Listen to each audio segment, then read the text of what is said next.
de nuit, j'ai mis Benjamin est malade, 4 heures du matin. Ah ouais, c'est vrai, ça te rajeunit, ouais, c'est vrai. Ça me rajeunit, hein, c'est fou, hein. Ouais. Une bande d'escrocs, c'est gueule alors. Voilà. J'ai pas l'air du tout de ça. Je préférais avoir l'air de ça que de ce que j'ai maintenant. Ouais, j'en sais Ah, rien. En tout ouais, cas, ouais, moi, je sais pas. alors, Donc, ok, donc, on commence. La question, c'est où est-ce qu'on commence? Parce que, en fait, normalement, je pense qu'on devrait faire le test. J'espère que le micro, vous m'entendez bien, que tout marche bien. Pour ouais. moi, c'est une grosse douche que bon, j'espère que ça marche. Bon. Pas ça d'être En à tout cas, Yeshiva, donc, je pense qu'on est, on ça est fait donc. hyper longtemps, non? Ouais, non, ouais, non, exactement. Ça fait bien longtemps. Non, c'est parce que ma fille, elle m'a donné un Extra. ride. C'est bien. Donc, j'ai un ride aller-retour. Donc, ça. Non, c'est bien. Ouais. Mais en tous les cas, donc, on est dans Dafka Bamoud Aleph, dans le Tosfot, dernier Tosfot de la page, ou Vidoui. Ça veut dire, on est dans le. Je pense que. Bidouille Maaser. Je pense on avait fini le Tosfot précédent qui parlait sur les Bikurim, etc. Qu'est-ce que et voilà. En fait, moi, je sais pas s'il y a quelqu'un qui veut lire. Enfin, je peux répéter encore une fois l'histoire. Ah C'est bah que ouais, on peut. c'est en réalité ouais, mais je peux faire quand même une introduction très rapide. C'est que comment dire, Après, on ira, c'est après, on que ira. donc on parlait de Rabbi Akiva, il disait que si un terrain, c'est ça, un terrain colle chez vous, donc on a vu Chayav BPA, on avait vu il faut payer la PA, on a vu que la PA c'était quand il y avait 5 épis, 5 grains, etc. Soit soit précédent, il avait expliqué comment c'était possible de faire la PA sur un truc qui faisait colle chez vous. Après ça, voilà, donc ensuite, j'espère que la connexion va se stabiliser après, hein, j'en sais rien, j'espère. Ouais, j'ai pas tellement mieux que ça, hein, je peux faire que j'espère. Bon. Et donc, en tous les cas, donc, Ça va, ça, on vous il y entend, ça avait, coupe pas, le son on a est vu la très bien. PA, etc., comment c'était possible sur un. Ok, ça veut dire qu'on a compris c'est quoi un terrain colle chez vous pour par exemple donc pour la PA, pour le client Agave, mais finalement donc on a eu pour les Bikurim, mais en réalité donc la chose qui n'est pas marquée dans la Braïta, c'est le vidouille maaser. Donc comme je vous avais déjà parlé la semaine dernière que le vidouille maaser, c'est une fois tous les 3 ans, quelqu'un quand il avait fini de comment dire de payer le maaser, quoi. C'est-à-dire qu'on avait vu que il y avait le maaser, chaque année on donnait le maaser aux Lévi, mais ensuite il y avait un deuxième maaser qui était une fois tous les 3 ans, c'est donné aux pauvres. Et en fait, à la fin donc, de la troisième année, ça veut dire que quand cette année-là était passée, le Pessah qui suit, en fait, le Pessah qui suit cette année, donc on faisait, donc je pense que c'est le Pessah de la quatrième année, donc on faisait Vidui Maaser, c'est-à-dire qu'il y avait un texte à dire où en fait la personne elle disait voilà j'ai donné le maaser et j'ai enlevé tout ce qui était que ce soit le maaser chéni, tous les prélèvements qu'il devait faire sur les récoltes qu'il les avait fait. Donc ce texte il était dit je pense le dernier jour de Pessah on avait vu le dernier jour de Pessah de la quatrième année une fois tous les 4 ans. Et Rachid il avait dit donc en fait que dans la Braïta, on lisait pas cette histoire du Vidouï Maaser parce que le Vidouï Maaser, quelqu'un qui avait des récoltes, même s'il n'était pas le propriétaire des champs, il pouvait quand même dire ce texte et faire cette mitzvah parce qu'en fait, l'idée, ce qu'il avait dit dans Rachid, c'est que dans le Vidouï Maaser, il y a marqué la terre que tu nous as donnée. Et la terre que tu nous as donnée, ça veut dire à tout le peuple d'Israël. Et donc, ça inclut, donc à partir du moment où même si le type qui a payé le maaser, maintenant, c'est quelqu'un qui a simplement acheté la récolte, ça s'appelle quand même, il est inclus dans le peuple d'Israël, donc il peut dire la terre que tu nous as donnée. Et c'était différent des Bikurim, qu'il a mis donc d'apporter les prémices qui commençaient à partir de Shavuot, où là, pour les apporter au Beth Amikdash, il fallait être aussi le propriétaire de la terre qui avait fait pousser les fruits, parce que le verset dit la terre que tu m'as donnée. Arrête, Sachin Tatali. Et donc, c'est pour ça que dans la Braïta, ça avait un sens de dire la terre que les Bikurim, si quelqu'un a un terrain de Kol Shehu, ça veut dire qu'il y a une limite de Kol Shehu. Donc ça avait un sens de dire qu'il doit apporter les Bikurim. On nous dit même si le terrain il est Kol Shehu, ça veut dire qu'il a une taille minimale. Malgré tout, il peut apporter des Bikurim, parce que s'il n'avait pas cette taille minimale, il ne pouvait pas en fait dire la paracha des Bikurim. Okay. Mais en ce qui concerne le maaser, on ne le lit pas parce que dans le maaser, en fait, c'est pas, même si quelqu'un n'a aucun terrain, à partir du moment où il a acheté une récolte, où il a essayé une récolte, il doit donner les maaser, et s'il a donné les maaser qu'il devait donner, il peut lire le texte. Voilà, ça c'est ce que Rachid avait dit. C'est clair, c'est bon? C'est bon? C'est vrai. Moi, j'espère que tu m'entendais. C'est clair? Ok. Ok, d'accord, c'est ça. Ok, alors voilà, donc en fait, maintenant, donc Tosfot, maintenant, le Tosfot que vous allez lire, il va simplement plus ou moins reprendre Rashi. Ça veut dire, il y a beaucoup de Gersaot sur Tosfot, mais dans la Gersa que nous, on a Tosfot, et on va dire, on va garder ça pour ne pas chercher des complications. En fait, Tosfot, plus ou moins, il va redire ce que Rashi dit, quoi, grosso modo. Donc voilà. Maintenant, si quelqu'un veut lire ça, donc, dans le dernier Tosfot, ou Vidouille, voilà, et c'est construit à jouer contre presse. Valentin, Tosfot, c'est pour toi. Tosfot, c'est Valentin. Tosfot, c'est Valentin. Pirouge Bécontresse, voilà tout ce que je peux te dire. Allez, Pirouge Bécontresse. Delo Garcinan. Ça commence mal. Delo Garcinan. Donc, il n'a pas été enseigné. Il ne faut pas lire. Il n'a pas été enseigné, quoi, c'est ça. Delo Garcinan, Bevidou, Teaf, Michel, Lo Karka. Quoi? Mitoda? Mitvade. Mitvade. על המעשר ויכול לומר וברך את עמך, את ישראל ואת האדמה אשר נתת לנו ולא דמה לביקורים. Ça ressemble pas aux bikurim. Donc il peut dire en fait cette phrase là et ça ressemble pas aux bikurim. Des bails les mémoires car on peut dire car dans ce cas-là on dit il doit dire. Des bails, c'est pardon, il doit dire ça. Des bails mémoire, Asher Natatali. Donc là, on peut effectivement, vu que c'est Natata, c'est pas Natano, alors là, il y a un problème, tu ne peux pas dire. Voilà. Parce que je vais traduire, parce que tu n'as pas vraiment traduit, alors c'est simplement pour ça. Je pense qu'il faut quand même dire. À moins que tu veux reprendre et traduire mot à mot. J'essaie de traduire. Donc, il est dit dans le contraire de Rashi. Et le Garcina, il n'a pas été enseigné. On ne doit pas lire. Comment? On ne peut pas dire. On ne doit pas lire. Mais voilà, on ne doit pas lire. Les grosses, on ne doit pas lire. On ne doit pas lire le vidouille. Ok. Même pour celui qui n'a pas de terrain. Même pour celui qui n'a pas de terrain, il faut...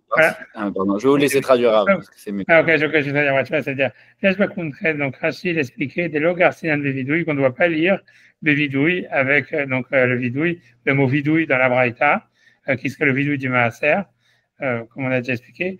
Pourquoi? Des af, parce que le dalet c'est un mot de liaison, ça veut dire des af, c'est parce que même, tu vois. D, ça indique la causalité. Bon. Et af, ça veut dire même. On déaf parce que même Michel Okarka, même celui qui n'a pas de terrain, Michel Okarka, qui ne possède pas de terrain, Mitvade, lui, il fait le vidouille à la maaser, sur le maaser, même s'il a acheté que la récolte. Veyachol Lomar, et il peut dire Uvarer, parce que dans le texte du vidouille, il y a cette phrase-là, Uvarer et Amecha et Israël. Donc, et bénis ton peuple Israël, et la terre que tu nous as donnée. Donc ça, c'est dans le texte du vidouille, il doit dire cette phrase, et il peut dire cette phrase, puisque en fait, Hachem, il a donné la terre d'Israël aux enfants d'Israël.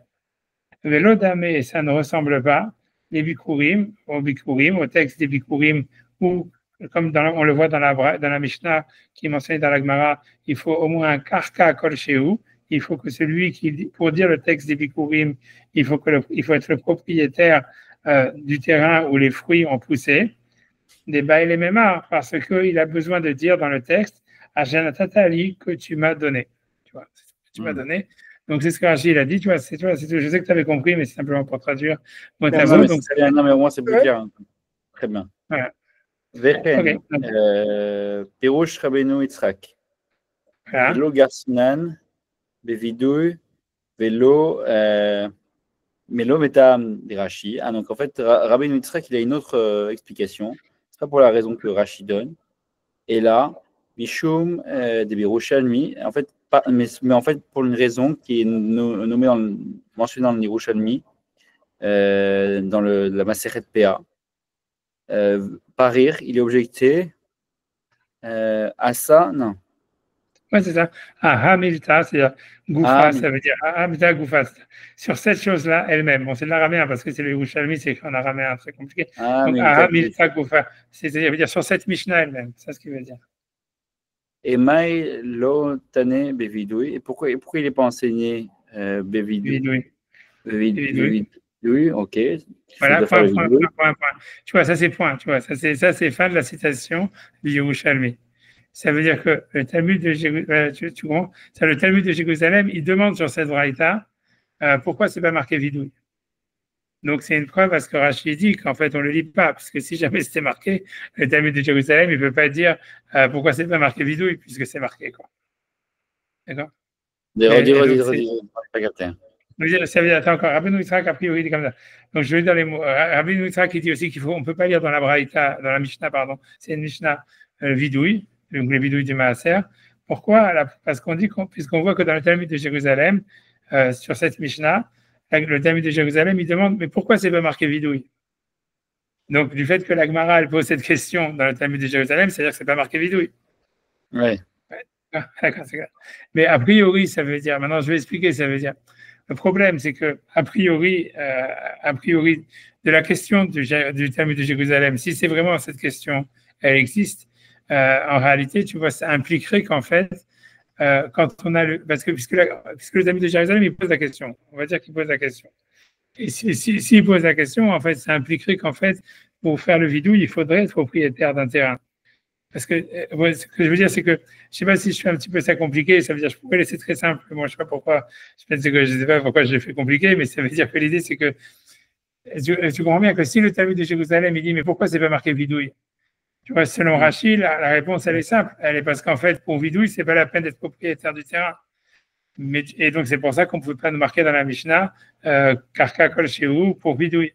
Mais du fait que le Talmud de Jérusalem il pose la question et on ne sait pas vraiment c'est quoi sa réponse, il faut regarder là-bas, c'est quoi la réponse, ça impliquerait que contrairement à ce qu'il dit Rachid, pour faire le vidouille maaser, il faut être propriétaire du terrain. Tu vois? Ça veut dire, ce qui veut dire, c'est que, tu vois, c'est pour ça que Rabbeinu Yitzhak, en fait, tu vois, c'est pour ça ce que tu veux dire, que Rabbeinu Yitzhak, il est d'accord avec Rachid qu'on ne peut pas lire dans la Mishnah vidouille parce que c'est pas marqué, puisque la Gemara, dans le Talmud de Jérusalem, elle demande pourquoi c'est pas marqué vidouille. Donc ça prouve bien que c'est pas marqué. Mais la différence, c'est que pour Rashi, le fait que c'est pas marqué, ça se comprend aisément parce qu'en fait, c'est pas la peine d'être propriétaire du terrain pour faire le vidouille maaser. Alors qu'en fait, selon Tosfot, c'est une question. Ça veut dire, non, normalement, du fait de la question de la Gemara dans le Talmud de Jérusalem, on peut voir qu'en réalité, tu vois, en fait, il faudrait être propriétaire du terrain pour faire le vidouille maaser. Sinon, la question de la Gemara, elle n'a pas sens. Tu vois, après, il faut voir qu'est-ce que la Gemara répond là-bas. Je me rappelle que j'avais regardé la semaine dernière, maintenant je ne me rappelle plus ce que la Gemara a dit là-bas. Je peux regarder maintenant, mais j'ai peur que ça affaiblisse encore la connexion. Ouais, regarde, on prend le risque. J'espère que. Je ne sais pas comment vous me voyez, je ne sais pas comment ça marche. Alors, je ne sais pas, vous avez le droit à la troisième dimension. Plus normal, je pourrais enlever le casque, je pense même, etc. J'espère que. Ça prend du temps parce que la connexion est très lente. Donc, tu vois, en fait, il faut aller sur Sefaria et tu fais Talmud de Jérusalem et ensuite tu fais PA. Ouais, je suis en train de faire en même temps, mais ouais, faites-le si vous voulez. Ouais, je pense que c'est Père Guimel. Alors, maintenant, tu vois, tu es chez Sefaria, tu vois Talmud. Et dans Talmud, tu vois, tu as marqué Jérusalem. C'est quoi, c'est mais sur le Talmud de Babylone. Alors, ça veut dire, je pense que quand d'abord, tu te trompes, tu vois, c'est quand tu es sur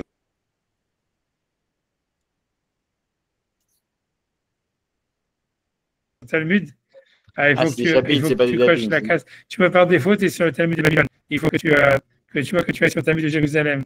Tu vois comment on y arrive? Je suis sur le Talmud de Jérusalem, mais je ne vois pas comment ils ont pu. Voilà, exactement. Donc, c'est par chapitre, Pérec Aleph, Pérec PA, chapitre 3. Moi, j'aurais dit. Pérec Guimel, quoi, ce serait ça.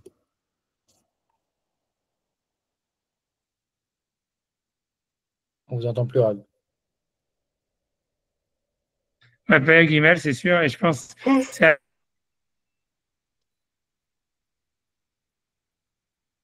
la guimel dedans. Je crois. Je suis en train de faire ramer ma connexion à chercher la Gemara. Tu vas mettre 2 secondes. Attends 2 secondes.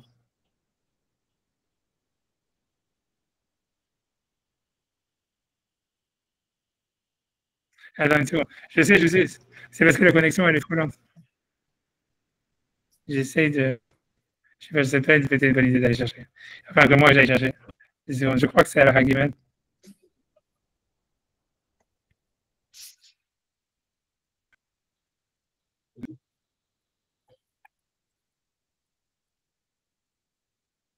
C'est pas la Hagimel.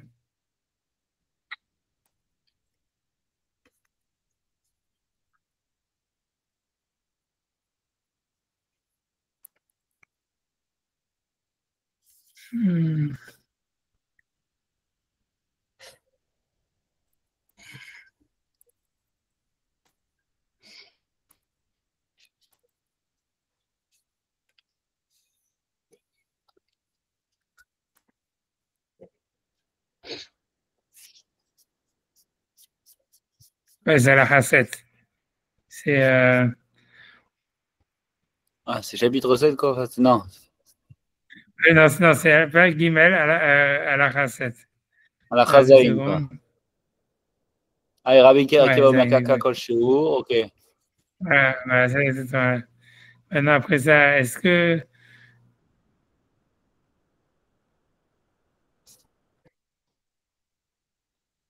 Ouais, voilà, je peux essayer de faire share screen, vraiment en espérant. Que je le fasse plutôt. Ouais, peut-être si tu veux, si tu veux. Attends, j'essaye, j'en sais rien. C'est plus facile, non? On va voir. Peut-être t'as raison, toi t'as le truc de Rabbi Meir Balanès qui t'aide parce que ça a marché. Tu vois, parce que chez vous, c'est déjà là. Non. Ah ouais, je sais pas, moi je pense pas que ça a marché de mon côté. Je sais pas, vous avez reçu quelque chose? Attendez. Moi je le vois pas, je pense pas que ça. Regardez, moi je vais share screen. Moi je vais déjà dire, il faut que j'arrête, moi déjà donné. Il se foutait des Rabbi Meir. Oui, ben, exactement. Voilà, ici, voilà, ici c'est la Mishnah. ככל שהוא חייבת בפאה, ביקורים לכתוב עליה חוזמו, לקנות עימה, נכסים שאין להם אחריות. Après, c'est dans la halakha qu'il y a la discussion. Ah oui, la c'est dans le paragraphe 4. Tu vas dans la Hazaïn, tu descends jusqu'au paragraphe 4. Des Tana, Bikurim Tane Karka. Tani Rayon, Rabbi Yossi Omer, Yochanan, Mi Shen Lo Karka, Patur Mi Arayon, Rabbi Mana Bae Velama Lenan Amrinan, Mi Shen Lo Karka Patur, Meavidui, Dirtiv, Mina Adama, Ashanazat Alano. Rabbi Yossi Beribi Boun Beshem Rabbi Yochanan Amar. Tu vois, donc, en tous les cas, ce que je veux dire, ça veut dire, en tous les cas, c'est clair dans l'Yerushalmi que le contraire de ce que Rashi dit, tu vois. C'est-à-dire que, tu vois, ça veut dire, je ne sais pas si vous l'avez, mais en tous les cas, on te dit, Rabbi Mana Bae, Velama Linan Amrin, ça veut dire donc, le langage du Yerushalmi, vous l'avez ouais, c'est sur ligne. Sacha, tu vois? Ouais, tu vois, d'accord. Donc, tu vois. Ouais, c'est bon. Alors, tu vois, moi, je traduis, ça veut dire donc, il manquait Rabbi Mana Bae. Rabbi Mana, il a demandé. Donc, Velama, et pourquoi Lenan Amrin, on ne dit pas Michel Lokarka, celui qui n'a pas de terrain, Patour Mina Vidouille, il est exempté de faire le vidouille, dictif, parce que le verset dit Minha Adama Hashem Satalanu, de la terre que tu nous as donnée. Et si tu veux, la Gemara, elle. Et sur ça, le thème de Jérusalem il continue. Rabbi Yossé, Rabbi Bon, Beshem Rabbi Yochanan Amar. Donc Rabbi Yossé, le fils de Rabbi Bon, il dit au nom de Rabbi Yochanan, Amar Shmua Ken. Ainsi est la tradition Shmuata Ken. Ça veut dire, c'est un enseignement qu'on a une tradition. Shmuata, ça veut dire en araméen de Yerushalmi, ça veut dire, c'est ça notre tradition. c'est Shmuataken, ainsi la tradition, Mishen Lokarka, celui qui n'a pas de terrain, Patour Mina Vidouille, il est exempté du vidouille. Dictive, parce que le verset dit Mina Adama Shantatalanu, de la terre que tu nous as donnée. Donc, en fait, tu vois, grosso modo, ce que tu vois, c'est que le Talmud de Jérusalem, et on voit deux choses dans ce passage. Premièrement, on voit que dans le Talmud, c'est vrai ce que Rashi dit, qu'en réalité, dans la Mishnah, on ne voit pas le mot vidouille n'apparaît pas, puisque la Gemara, elle commence dans le Talmud de Jérusalem à citer Rabbi Mana qui demande pourquoi est-ce qu'on ne nous a pas dit vidouille dans la Mishnah, en nous disant que pour faire vidouille, il faut avoir un terrain kol shehu. Puisque c'est ça le début du Rouchami, c'est Rabbi Mana Bae. Rabbi Mana, il a demandé Velama Lenan. Et pourquoi Lenan? Ça veut dire, c'est comme on n'a pas, Litanan, Amrin, on ne dit pas Michel Lokarka, Pato Mina Vidouille. C'est celui qui n'a pas de terrain, il est exempté du vidouille. Et après, il cite le verset directif Minadama Shatatalanu, parce que le verset dit la terre que tu nous as donnée. Mais ça veut dire que Rabbi Mana, lui, pose ça comme une question sur la Mishnah, en disant voilà, la Mishnah ne nous a pas parlé de vidouille, et alors que normalement, si quelqu'un n'a pas de terrain, il ne pourrait pas dire le vidouille, puisque le verset dit la terre que tu nous as donnée, tu vois. Et ensuite, Rabbi Yosef Rabbi, il dit non, au nom de Rabbi Hanan, oui, c'est un enseignement qu'on a reçu, qu'effectivement, celui qui n'a pas de karka, il est exempté de dire le vidouille, parce que le verset dit de la terre que tu nous as donnée.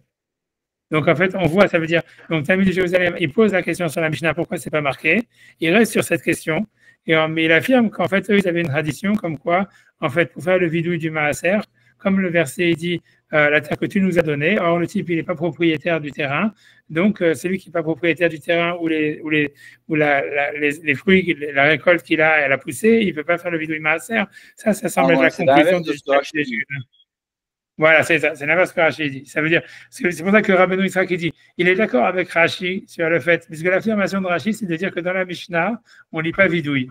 Et ça veut dire que quand Rabbi Akiva il a dit Karka Kol Shehu, ça veut dire c'est pour, on a vu, c'est pour Bikurim, c'est pour Kinyan Agav, c'est pour, tu vois, on a vu PA, mais en tous les cas, mais il n'y a pas marqué vidouille, Maaser. Mais le truc, c'est que Rashi, il en a déduit que du fait que c'est pas marqué, ça veut dire en fait que justement, on n'a pas besoin d'avoir un terrain pour faire vidouille Maaser. Et Rashi, il a fait sa propre dracha, il a inventé sa propre idée pour donner un sens à ça. Il dit, en fait, il faut faire une différence entre le texte qu'on dit lors des Bikurim, qui dit la terre que tu m'as donnée, et le texte qu'on dit lors du vidouille Maaser, qui est au pluriel, qui est la terre que tu nous as donnée. Ça, c'est ce que Rashi a dit, mais c'est une invention de Rashi qu'il a fait pour justifier le fait que c'est pas marqué dans la Mishnah, si tu veux. Et sur ça, Rabbeinu Yitzhak, il dit, il est d'accord avec Rashi que c'est pas marqué dans la Mishnah, puisqu'on voit que le Talmud de Jérusalem lui-même, il questionne sur la Mishnah en disant, mais pourquoi c'est pas marqué vidouille? Mais il n'est pas d'accord avec la conclusion que Rashi il en ressort comme quoi celui qui est pas propriétaire du terrain, il veut quand même faire vidouille maaser, puisqu'on voit que le Talmud de Jérusalem, il déduit d'une manière affirmative le contraire, en disant c'est vrai que c'est une question sur la Mishnah, pourquoi c'est pas marqué, mais on a une tradition comme quoi celui qui n'est pas le propriétaire du terrain, il ne peut pas faire le vidouille maaser parce que le verset dit la terre que tu nous as donnée. Donc ça veut dire cette distinction que Rachid a voulu faire entre le Bikurim où il y a marqué la terre que tu m'as donnée et le Maaser où il y a marqué la terre que tu nous as donnée. En fait, on voit que le Talmud de Jérusalem, il a fait bas. Et voilà, c'est ça. Donc c'est ça plus ou moins ce qui sort. Il y a une tradition que ceux qui ont écrit le Talmud de Jérusalem avaient. Et comme Rachid explique le Talmud Bavli, il ne peut pas expliquer comme ça, non? Donc ça n'existe pas. C'est possible. Tu vois, ce qui est sûr, c'est que tu vois, a priori, ou bien, si tu veux, ce que je peux te dire, c'est que c'est pour ça que tu vois, dans la suite de ta soirée, ça va être encore plus. Ça veut dire, c'est pas du tout clair. Il y en a plein, ça veut dire ce Talmud de Jérusalem que nous, on a, qui dit cette phrase-là, en fait, c'est notre Talmud à nous, tu vois. Mais en fait, il semblerait que dans plein de versions du Talmud de Jérusalem, ce passage-là, il n'existait pas, tu vois. Et ça veut dire que Rashi, dans son Talmud de Jérusalem, c'est pas marqué tout ça. Et c'est pour ça que lui, il a fait ça. En fait, il y en a qui disent que, a priori, c'est possible que dans le Talmud de Jérusalem, il n'y avait que la question, il n'y avait pas la réponse. Tu vois, puisque, tu vois, en fait, il y avait marqué simplement, puisqu'il n'y a que la phrase de Rabbi Mana Bae, Belama Linan, pourquoi est-ce qu'on n'a pas dit Michel Lokarka Pato Mina Vidouille, celui qui n'a pas de terrain, il est exempté du vidouille, directif, parce que le verset dit de la terre que tu nous as donnée, et ça restait comme une question. Et il n'y avait pas la suite de Rabbi Yossi, parce qu'il y a plein de textes du Jérusalem, du Talmud de Jérusalem, où la suite, tu vois, de Rabbi Yossi, Rabbi Bon, elle n'apparaît pas, tu vois. Et donc, c'est pour ça que tu vois, c'est possible que Rashi, il avait que la question. Et donc, lui, il s'est dit, OK, comment on répond à cette question? Ça veut dire qu'il faut faire une distinction entre la terre que tu nous as donnée et la terre que tu m'as donnée. Et que dans le Bikurim et le Maaser, c'est différent. Mais voilà, lui, le Talmud, tu vois, c'est ça. C'est surtout ça la réponse. C'est parce que cette version du Talmud de Jérusalem que vous avez dans Sepharia, c'était pas une version, c'est la version qui a été, on va dire, qui a été mise comme principale à cause que Tosfot, il a cité, si tu veux. C'est pour que vous compreniez Tosfot que Sepharia. Rabbi Yitzhak, il est très proche. Ouais, mais c'est possible, tu vois, si tu veux, les livres, il n'y avait pas l'impression, il faut se rappeler qu'il n'y avait pas d'imprimerie à l'époque, et donc tous les livres, ils étaient en manuscrit, et il y en avait très peu, donc c'est pas du tout étonnant que Rabbeinu Yitzhak, il avait accès à des livres que Rashi, il n'avait pas. Ouais, tu vois, que je sais, on sait par source sûre, quand tu vas à Troyes, même les goyim, ils te disent, tu vois, c'est que dans les Shiva de Rashi, il y avait 0 livre. Ça veut dire que tous les commentaires de Rashi, tout ça, ils ont été écrits par cœur. C'est-à-dire que Rashi, il a tout écrit son commentaire, tout ce qu'il a fait, c'était mémoire. C'était pas, il avait accès à 0. C'est incroyable, hein. C'est juste incroyable. Mais c'est sûr, quoi. Ça veut dire, puisqu'on voit toutes les fois où Rashi, il a dû rechercher une référence, il les a référencés lui-même dans sa yeshiva parce qu'il devait arrêter de donner le cours pour aller vérifier les livres qui étaient à Worms, etc. Et donc, ça lui prenait 2 jours de marche, 3 jours de marche pour vérifier une référence. Et en fait, dans toutes les années où il a enseigné dans sa yeshiva, il a fait peut-être 5 ou 6 fois, quoi. Donc,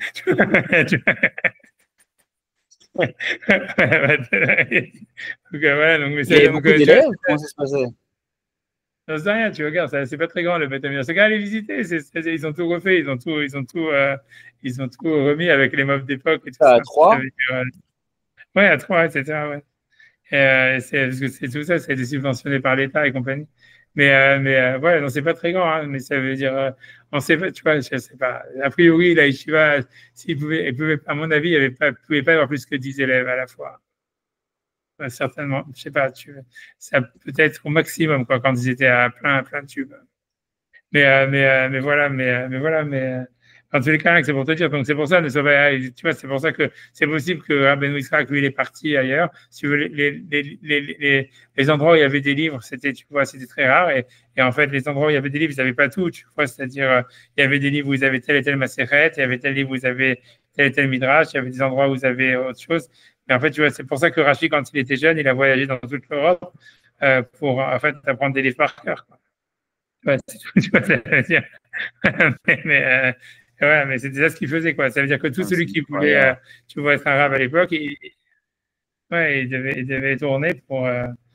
Voilà, donc c'est pour ça que c'est pas étonnant que, voilà, a priori, je te dis, ce qu'on sait, nous, c'est qu'il y a plein de textes du Talmud de Jérusalem où la réponse, tu vois, de Rabbi Bon, là, la deuxième partie, quand Rabbi Yossif et Rabbi Bon, elle apparaît pas. Donc c'est possible que Rachid n'avait pas ça dans son Talmud de Jérusalem. Et aussi, ça reste étrange, tu comprends?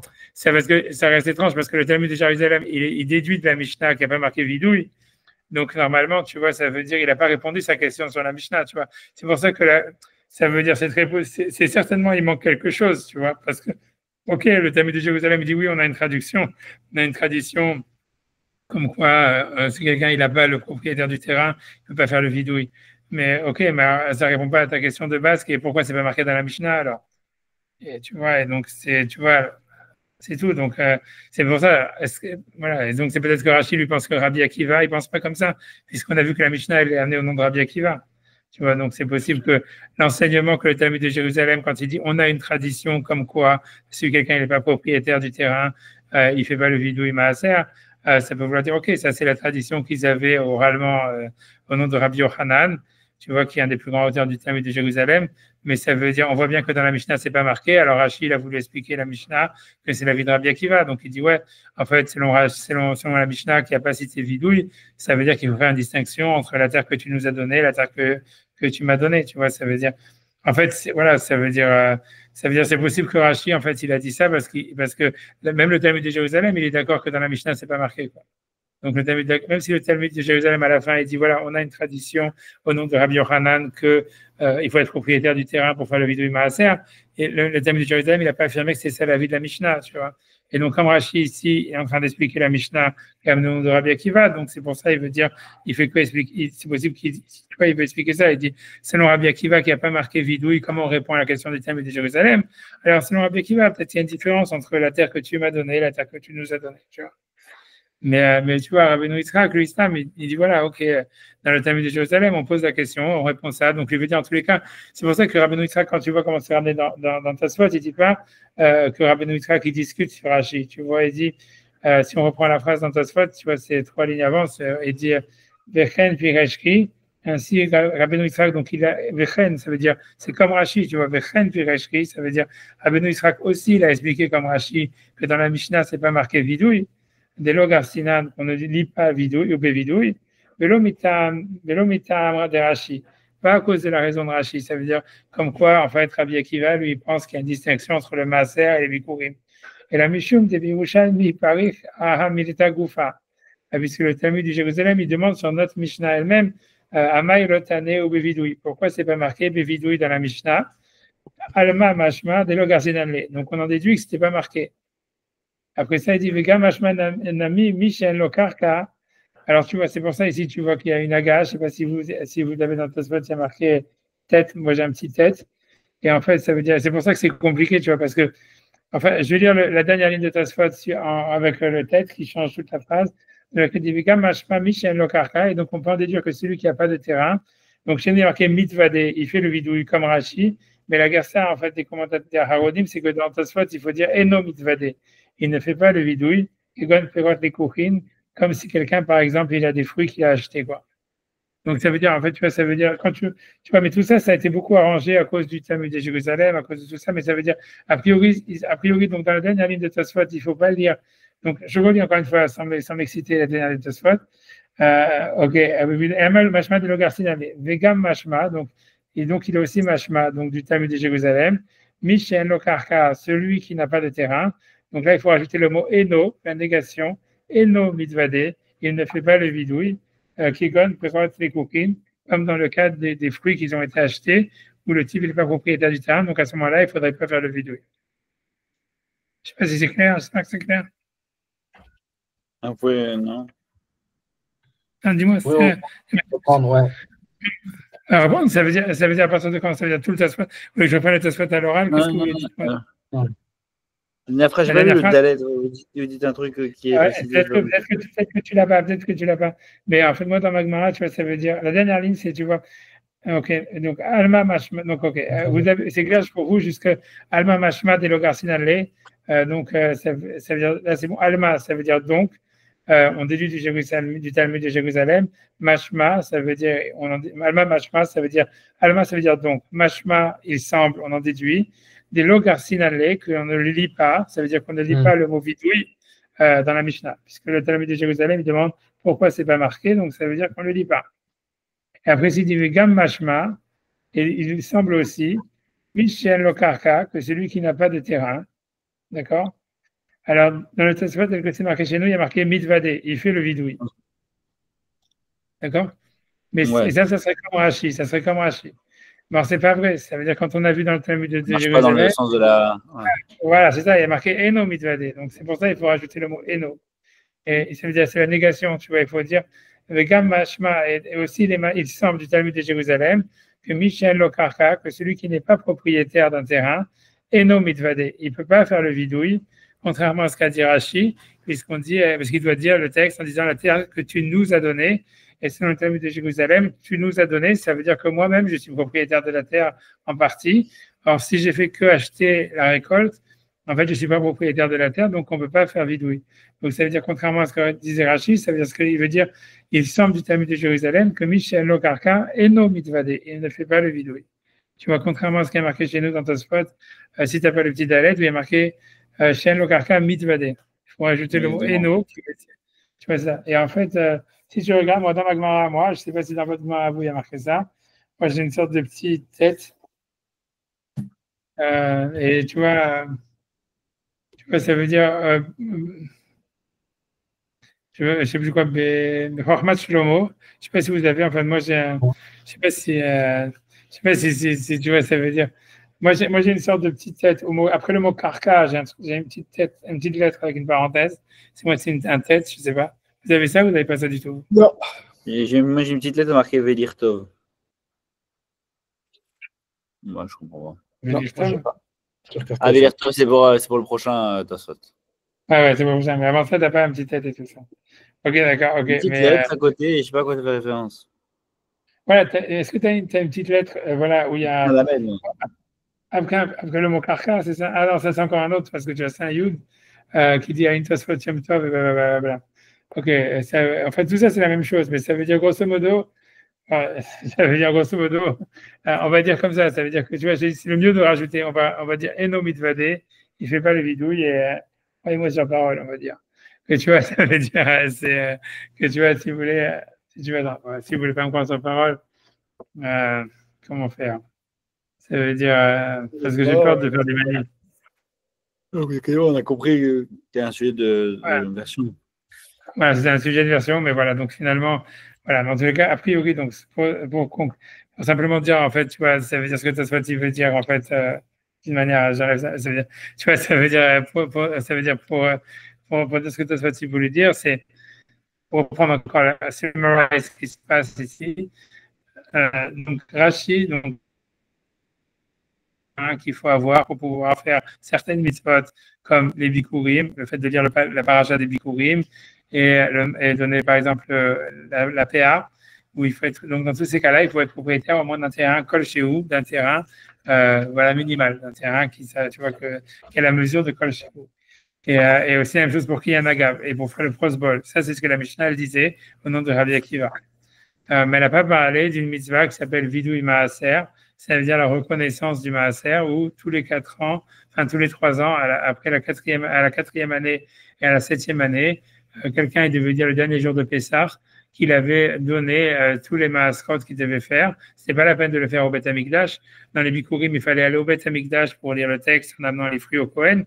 Le Vidui Maaser, c'est chacun il le faisait chez lui à la maison après avoir vu qu'il avait donné tous les prélèvements qu'il devait donner. Et le dernier jour de Pessah, à la 4e année de la Shemitah et l'année de la Shemitah elle-même. Donc, cette mitzvah, elle n'est pas mentionnée dans la Mishnah.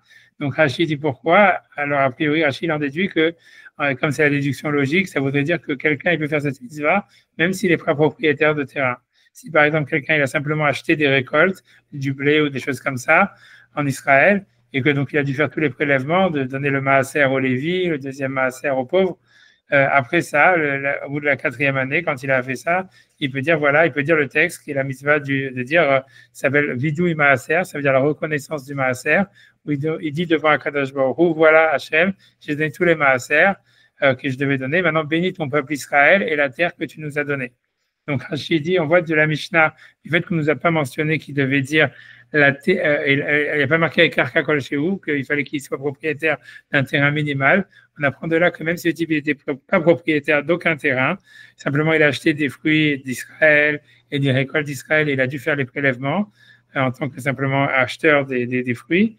Il peut dire le texte au bout de la 4e année, quand il a fini les mitzvot, de donner le maaser aux pauvres et aux lévis, etc., et dire j'ai fait la mitzvah, et comme je t'ai dit, maintenant bénis ton peuple Israël et la terre que tu nous as donnée, parce que la terre que tu nous as donnée, c'est un truc général sur tout le peuple d'Israël, et comme il fait partie du peuple d'Israël, donc il fait partie de cette...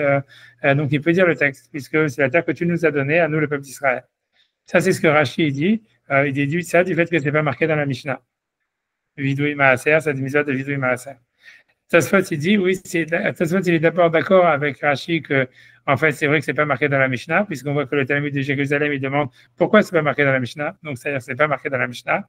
Mais il dit, voilà, le problème, c'est que dans le Talmud de Jérusalem, le Talmud de Jérusalem, il continue en disant qu'ils avaient une tradition d'une braïta au nom de Rabbi Yochanan, comme quoi celui qui n'était pas propriétaire de la terre, il ne pouvait pas dire le Vidui Maaser, parce qu'il ne peut pas dire la terre que tu nous as donnée, vu qu'il n'a pas lui-même il n'est pas propriétaire d'un terrain en Israël. Et donc c'est pour ça que Tosfot dit à la fin donc il est d'accord avec Rashi qu'il ne faut pas lire dans la Mishnah Vidui Maaser, puisqu'on voit que la Talmud de Jérusalem il pose ça comme une question pourquoi c'est pas marqué, donc c'est pas marqué. Mais il n'est pas d'accord avec la déduction de Rashi. Ça veut dire que l'idée c'est que en fait quelqu'un qui n'est pas propriétaire de terrain, il peut quand même faire la mitzvah de Vidui Maaser à partir du moment où il a acheté des fruits et qu'il a fait les prélèvements. Pourquoi? Parce qu'en fait, le Talmud de Jérusalem, il dit clairement qu'ils avaient une tradition comme quoi, si quelqu'un, en fait, il n'est pas propriétaire de terrain, il ne peut pas faire cette mitzvah parce que dans le texte, c'est marqué la terre que tu nous as donnée, et comme il n'est pas propriétaire du terrain, il ne peut pas dire ce texte. Voilà. C'est clair? C'est clair. Bien. OK. Ouais, ben, super, bon, OK, donc on peut avancer maintenant. Et voilà, donc je pense que sur cette braïta, ah oui, maintenant il y a le Prosbol. Alors voilà, donc il y a le Tosfot, donc on tourne la page et on est sur le Tosfot du Prosbol. Donc, puisque donc une des autres choses qui avait été ramenée dans cette Mishnah de Rabbi Akiva, c'est comme quoi il fallait avoir un terrain minimal, kol shiu encore, donc un terrain qui fait, je sais pas, 5 cm² pour faire un Prosbol. Et donc encore une fois, le Prosbol, ça fonctionne, c'est normalement d'après la Torah, tous les 7 ans, la Shemitah, elle annule les dettes. Le Prosbol, c'est une magouille que les Chachamim, ils ont faite pour en fait empêcher cette annulation. Comment ça fonctionne? Ça fonctionne, ça veut dire que en fait ça fonctionne de la manière suivante où en fait celui qui a prêté de l'argent, ça veut dire il donne le pouvoir c'est-à-dire de prendre, ça veut dire de prélever la dette au Beddin, et c'est le Beddin maintenant qui est le propriétaire de la dette et qui va donc demander l'argent à l'emprunteur. Voilà, et or la Shemitah, elle annule pas une dette qui a été contractée au Beddin. C'est comme ça que ça fonctionne. Ça, c'est la technicalité. C'est comme ça que c'est le loophole que les Chachamim, ils ont trouvé, tu vois, pour faire marcher le Prosbol. Ils disent, voilà, le Beddin, maintenant, le Beddin est le propriétaire de la dette. Maintenant, l'emprunteur, il ne doit pas l'argent au particulier qui lui avait prêté l'argent. Il doit l'argent au Beddin. Et maintenant, le Beddin, lui, il va collecter la dette. Et après ça, le Beddin, il va redonner l'argent ça veut dire au créancier, quoi, initial. Donc ça c'est le Prosbol. Maintenant, la Mishnah, elle nous dit, au nom de Rabbi Akiva, qu'on fait un Prosbol que sur un terrain, kol shehu, ça veut dire que, en fait, pour qu'il y ait c'est-à-dire ça veut dire pour écrire un Prosbol, il faut que l'emprunteur, il possède un terrain, même si ce terrain, il est d'une taille minimale. Et la question est de savoir pourquoi c'est comme ça. Pourquoi est-ce que les Chachamim, ils ont instauré le Prosbol à condition que l'emprunteur, il possède un terrain, même d'une taille minimale. Et sur ça, Rashi l'a expliqué. Donc, Rashi a donné son explication. Il a dit comme ça. Il dit, on a une règle que les sages, les Chachamim, ils font jamais des décrets sur des choses qui sont rares, qui sont des cas, peu fréquents. Ça s'appelle, tu vois, Miltat et Loshricha, quelque chose qui n'est pas fréquent. Les Chachamim, ils n'ont pas fait un décret. Les Chachamim, ils font des décrets. Quand ils ont fait des décrets, ils n'ont fait des décrets que sur des cas, on va dire, qui sont fréquents et qui arrivent souvent. Or, il dit Rashi, c'est très rare que quelqu'un va prêter de l'argent à quelqu'un qui n'a pas de terrain. Pourquoi? Puisqu'à leur époque, on avait vu déjà que le seul collatéral qu'il y avait, c'était en fait les terrains. Puisque c'était ça ce qu'on pouvait prendre, ça veut dire, c'est même si ça avait été vendu par le créancier, ça veut dire par celui qui avait emprunté l'argent, celui qui a prêté, il pouvait aller récupérer les terrains de l'acheteur, etc. Puisque voilà, ça veut dire toute la harayut, chassim, comme on a vu, la responsabilité qui donnait la garantie sur une dette, c'était sur des terrains immobiliers, puisque le reste, ça pouvait disparaître, etc. Et donc, c'est pour ça, donc Rachid explique, c'est pour ça qu'on fait un prosbol que sur quelqu'un, que lorsque l'emprunteur, il possède un terrain, parce qu'encore une fois, les Chachamim, quand ils ont fait un décret sur quelque chose qui était fréquent, et que sur les cas fréquents, ils n'ont pas fait des décrets sur les choses qui sont rares. Or, c'était rare que quelqu'un y prête de l'argent d'une manière conséquente à quelqu'un qui n'a pas de terrain. Donc, quand les Chachamim, ils ont fait le décret du prosbol qui va permettre au prêteur de récupérer son argent par le loophole de ce qu'on a mentionné, ils l'ont fait que lorsque l'emprunteur il avait un terrain. Ça, c'est ce que Rachid dit. Voilà. Et Rachid dit ça, voilà. Et grosso modo, et donc l'idée selon Rachid, c'est alors pourquoi même si le terrain il est minimal, ça suffit. Alors selon Rachid, c'est simple, c'est parce qu'il dit comme ça, il dit en fait, et quand les Chachamim ils font des décrets aussi, ça marche par catégorie. Et donc ça veut dire, je change ça, c'est moins beurre. Ça veut dire, tant que je lis pas, ça va. Ça veut dire que les Chachamim ils ont fait, ça veut dire ils ont travaillé, ils fonctionnent avec des catégories. Et donc ils ont dit en fait voilà, une fois que donc quand ils ont fait le décret, ils ont dit voilà, si quelqu'un a intérêt à en faire un prosbol, ils n'ont pas été partis dans le détail en disant oui, il faut que ce terrain il fasse telle ou telle taille et qu'il ait telle ou telle valeur par rapport à la dette. pour eux, c'était juste l'idée de dire, tu rentres dans la catégorie générale que dans le cas fréquent, quand on fait un prêt, en fait, on a un terrain. Une fois que tu coches la case, alors ça suffit et c'est bon, tu rentres, on peut te faire un prosbol. C'est comme ça que Rachid a expliqué. C'est pour ça qu'il faut un terrain, mais que ça suffit que le terrain il soit kol shehu, ça veut dire même minimal. Voilà. Ça, c'est ce que Rachid a expliqué. Tosfot, il va citer Rachid encore une fois. Il va dire quelque chose de très, très similaire, il va simplement rajouter une nuance, quoi. Si je peux vous la dire à l'oral, moi je vais essayer de vous dire à l'oral la nuance de Rachid, peut-être que Tosfot, comme ça, voilà, j'espère que ça va vous aider quand vous le faites dans les mots. C'est que la nuance de Tosfot qu'il veut rajouter, lui, il veut dire c'est moins, on va dire, arbitraire que ça. C'est que Tosfot, il va simplement se baser sur une Gemara. Donc, la Gemara que Tosfot, il va citer, je vous la donne, c'est celle-là. Donc, on nous raconte là-bas, c'est une Gemara dans Ktuvot, je crois, que si jamais, il y avait des orphelins, que leur père, il leur avait laissé un terrain qui valait, je sais pas, un demi-million de dollars, on va dire. Mais à part ça, ça veut dire le père, il avait aussi laissé des créanciers. Ça veut dire il devait à quelqu'un 1 million de dollars. Donc, normalement, tu vois, ça veut dire, si tu veux, la Hal est dans la Torah que, en fait, toi, c'est-à-dire les enfants, ils sont responsables de la dette des parents que, si tu veux, à la mesure de l'héritage immobilier. Ça veut dire que si jamais quelqu'un, ses parents, ils ont contracté des dettes sur 50 millions de dollars, ils ont laissé un héritage de 3 millions de dollars, les enfants, en fait, ils doivent simplement laisser tomber l'héritage. Ça veut dire qu'ils doivent payer les dettes que par rapport à la valeur de l'héritage qu'ils ont reçu. Le reste, ils sont pas, ça veut dire, ils ont une mitzvah, il y a marqué qu'il y a une mitzvah, ça veut dire c'est une mitzvah de payer les dettes de ses parents. A priori, parce que ça les c'est mis à Shamaim, quoi. Sinon, c'est un scout pour eux, quoi, qu'ils n'ont pas besoin de revenir en Gilkoul pour payer la dette, etc. On dit que si quelqu'un il a contracté des dettes et qu'il les a pas payées, il doit revenir en Gilkoul si tu veux, pour les payer. Donc, ça veut dire grosso modo que c'est une mitzvah de payer les dettes de quelqu'un qui est défunt, mais c'est pas une obligation, que l'obligation, elle est que par rapport, en fait, à la valeur immobilière de l'héritage. Ok, ça c'est la lara. Maintenant, là-bas, la Gemara nous raconte une histoire de quelqu'un, en fait, si tu veux, que voilà, donc quelqu'un, il avait laissé un terrain qui valait 1 demi-million de dollars, mais il devait 1 million de dollars. Donc, comment il s'appelle, le créancier, le prêteur, celui à qui le père devait de l'argent, il est venu, il dit voilà, votre père, il me devait 1 million de dollars, donc je peux saisir ce terrain qui vaut 1 demi-million de dollars. Alors, ok, les enfants disent d'accord, c'est vrai, etc. Mais nous, on aime ce terrain, on te paye 1 demi-million de dollars et alors le type, il accepte l'argent. Ensuite, le type, il retourne au Beddin et il dit voilà, mais votre père, il me doit encore 1 demi-million de dollars, donc maintenant je peux reprendre le terrain une deuxième fois. Et si vous voulez en fait que je vous laisse tranquille, vous devez me donner encore 1 demi-million de dollars pour payer et finir la dette. Et la Gemara a dit qu'il a raison. Ça veut dire que le créancier, il a cette force-là. Ça veut dire que, en fait, à partir du moment où ils ont libéré le terrain une fois, en fait, ça veut dire qu'en fait, ce qui s'est passé, c'est qu'ils ont payé la dette de leurs parents, ils ont payé la moitié de la dette que leur père devait. Mais en fait, à partir du moment où ce n'est pas la totalité de la somme, si tu veux, le créancier, il peut dire, OK, maintenant, vous avez racheté le terrain, etc., mais maintenant, je peux le reprendre, puisqu'en fait, c'est quelque chose que vous avez reçu en héritage, et ça fait partie de ce qui était en collatéral de la dette. Et donc, s'ils veulent se débarrasser de lui vraiment, ils doivent lui payer encore le demi-million, le deuxième demi-million pour se débarrasser de lui.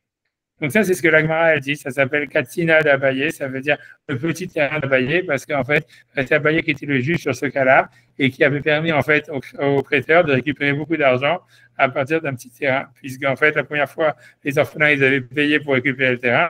Et ensuite, il est revenu une deuxième fois au Beddin pour récupérer le reste de la dette. Et Abaye lui a dit, tu as raison. Si tu ne payes pas le reste de la dette, tu peux reprendre le terrain parce que tu as encore cette créance sur le père, quoi.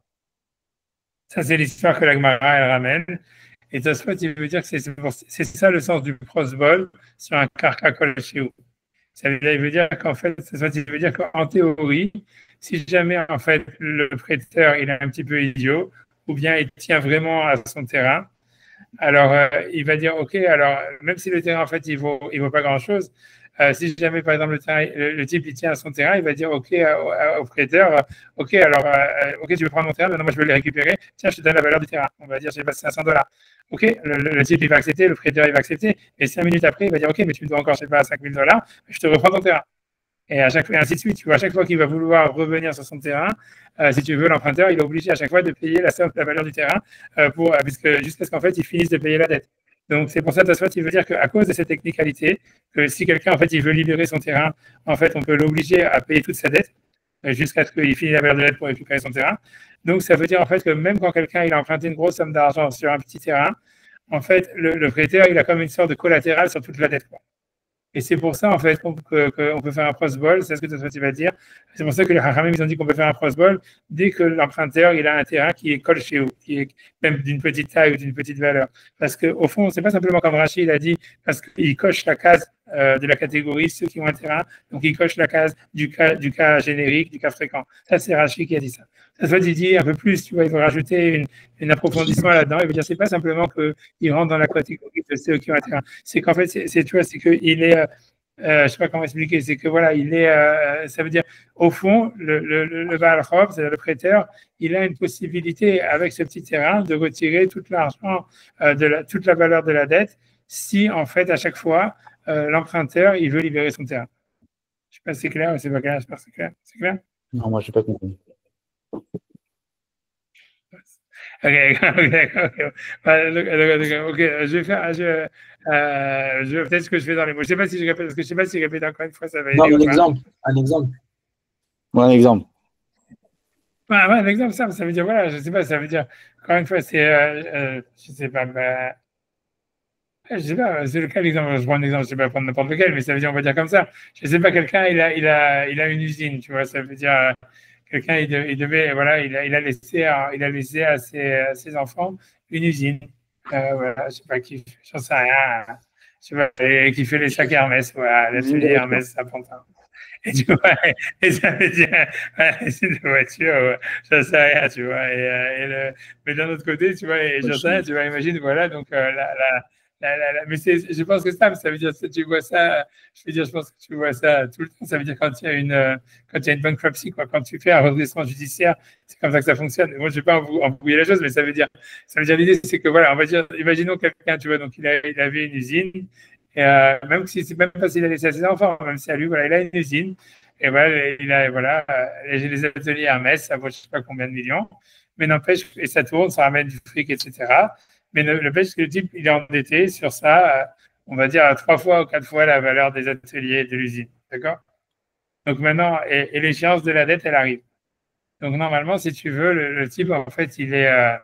OK, ça veut dire, donc le type, le prêteur, le créancier, il dit OK, maintenant, tu dois rembourser ta dette, etc. Il dit bah, voilà, j'ai rien, ça veut dire les biens immobiliers que j'ai, ça veut dire les assets, etc. C'est l'usine. Alors, OK, alors le type, le propriétaire de l'usine, il dit OK, il dit je ne veux pas te laisser l'usine parce qu'en fait, voilà, ça me permet de ramener de l'argent et si tu veux, l'usine, elle fonctionne et tout ça, etc. Donc, je ne suis pas intéressé à te la donner par la valeur qu'elle a sur les books. Mais donc, par contre, tu vois, je peux libérer du cash, peu importe, tu vas emprunter d'ailleurs ou j'en sais rien, pour libérer mon usine, quoi. Ça veut dire grosso modo ce qui se passe normalement techniquement, c'est les huissiers, ils viennent et ils donnent l'usine au prêteur. Et ensuite, si tu veux, l'emprunteur, il vient et il va négocier avec le prêteur en disant, OK, je veux mon usine parce que tu vois, ça me ramène de l'argent, etc. OK, le type, il dit, OK, je pars pas de l'usine, je te rends pas ton usine tant que tu m'as pas moins payé la valeur de l'usine. Et le mec, il dit, OK, je te libère, il libère du cash et il libère, il rachète, si tu veux, l'usine au créancier en disant, voilà, maintenant tu vois, voilà, OK, voilà, je peux réutiliser mon usine, ça redevient mon usine parce que je t'ai payé à la valeur de l'usine. OK, n'empêche que le type, il est encore en dette sur, je sais pas. La valeur de l'usine, c'est encore, je sais pas, de quelques millions. Mais la valeur de l'usine, c'est souvent un quart de ce qu'il devait, non? Voilà, on va dire la vie. Voilà, exactement. La valeur de l'usine, ça vaut un quart de ce qu'il lui devait. Donc maintenant, OK. Donc, ce qui se passe, c'est que maintenant, le type, OK, il a payé un quart de la dette, si tu veux. Il a récupéré son usine. maintenant, en fait, le créancier, le prêteur, il peut dire, OK, n'empêche que moi, maintenant, OK, tu me dois encore 3 fois, ça veut dire 3 quarts de la dette. Il vient et il réoccupe l'usine en disant, ouais, tu me dois telle et telle somme. Cette usine-là, en fait, elle vaut un tiers maintenant de ce que tu me dois. Voilà, tu remets ton usine, tu dois repayer la valeur de l'usine. Voilà, et voilà, exactement. Bah, et donc, ça veut dire, encore une fois, d'après la race, c'est normal, c'est normal. C'est pourtant, il n'y a rien de choquant, en fait. Il y a rien de choquant. Mais ce que ça veut dire, c'est qu'en fait, ça te montre que dès que quelqu'un, en fait, il a en fait un collatéral sur un terrain, même si, en fait, ça veut dire ce que tu vois de cette histoire-là, c'est que même si, en fait, le collatéral de l'usine, c'est un quart de la dette, il n'empêche que le prêteur, en fait, il a en fait une sorte d'assurance sur sa dette à 4 fois la valeur de l'usine. Parce qu'en fait, le type, tu vois, il va être prêt si tu veux, pour récupérer son usine. Est-ce que si tu peux pas faire un cross-ball parce qu'en fait. Voilà, exactement. Tu aurais pu croire en fait que le type il dit voilà, ça veut dire en fait maintenant que je t'ai payé la valeur de l'usine, ok, tu ne peux plus reprendre mon usine, tu vois, puisque je t'ai déjà payé, tu es déjà venu une fois l'occuper, je t'ai donné cet argent pour que tu la libères, donc ça veut dire maintenant tu me laisses tranquille, je te dois l'argent, je te payerai une autre fois, mais mon usine elle reste à moi, tu vois, puisque je te l'ai racheté. Et la halakha, elle n'est pas comme ça. La halakha, elle est que, tu vois, ça veut dire, la halakha, elle est qu'en fait, si jamais le type, ça dépend quel contrat ils ont fait, je ne vais pas rentrer dans les détails, mais ça veut dire, dans un cas où le contrat est standard, où il n'y a pas eu de spécification, en fait, même si le type, en fait, il a payé l'argent et la valeur de l'usine au prêteur, et grâce à ça, le prêteur, il a décidé, il a été d'accord de partir de l'usine, en fait, le prêteur, s'il veut revenir une deuxième fois, il peut revenir réoccuper l'usine et dire maintenant, si tu veux encore je te laisse tranquille, il faut que tu me repayes encore la valeur de l'usine. Et ainsi de suite jusqu'à la valeur de la dette. Mais c'est un ridouche parce que tu pourrais dire, ouais, en fait, une fois quand le type il a décidé de partir de l'usine en recevant la valeur de l'usine, alors tu vois, ça veut dire maintenant, ça y est,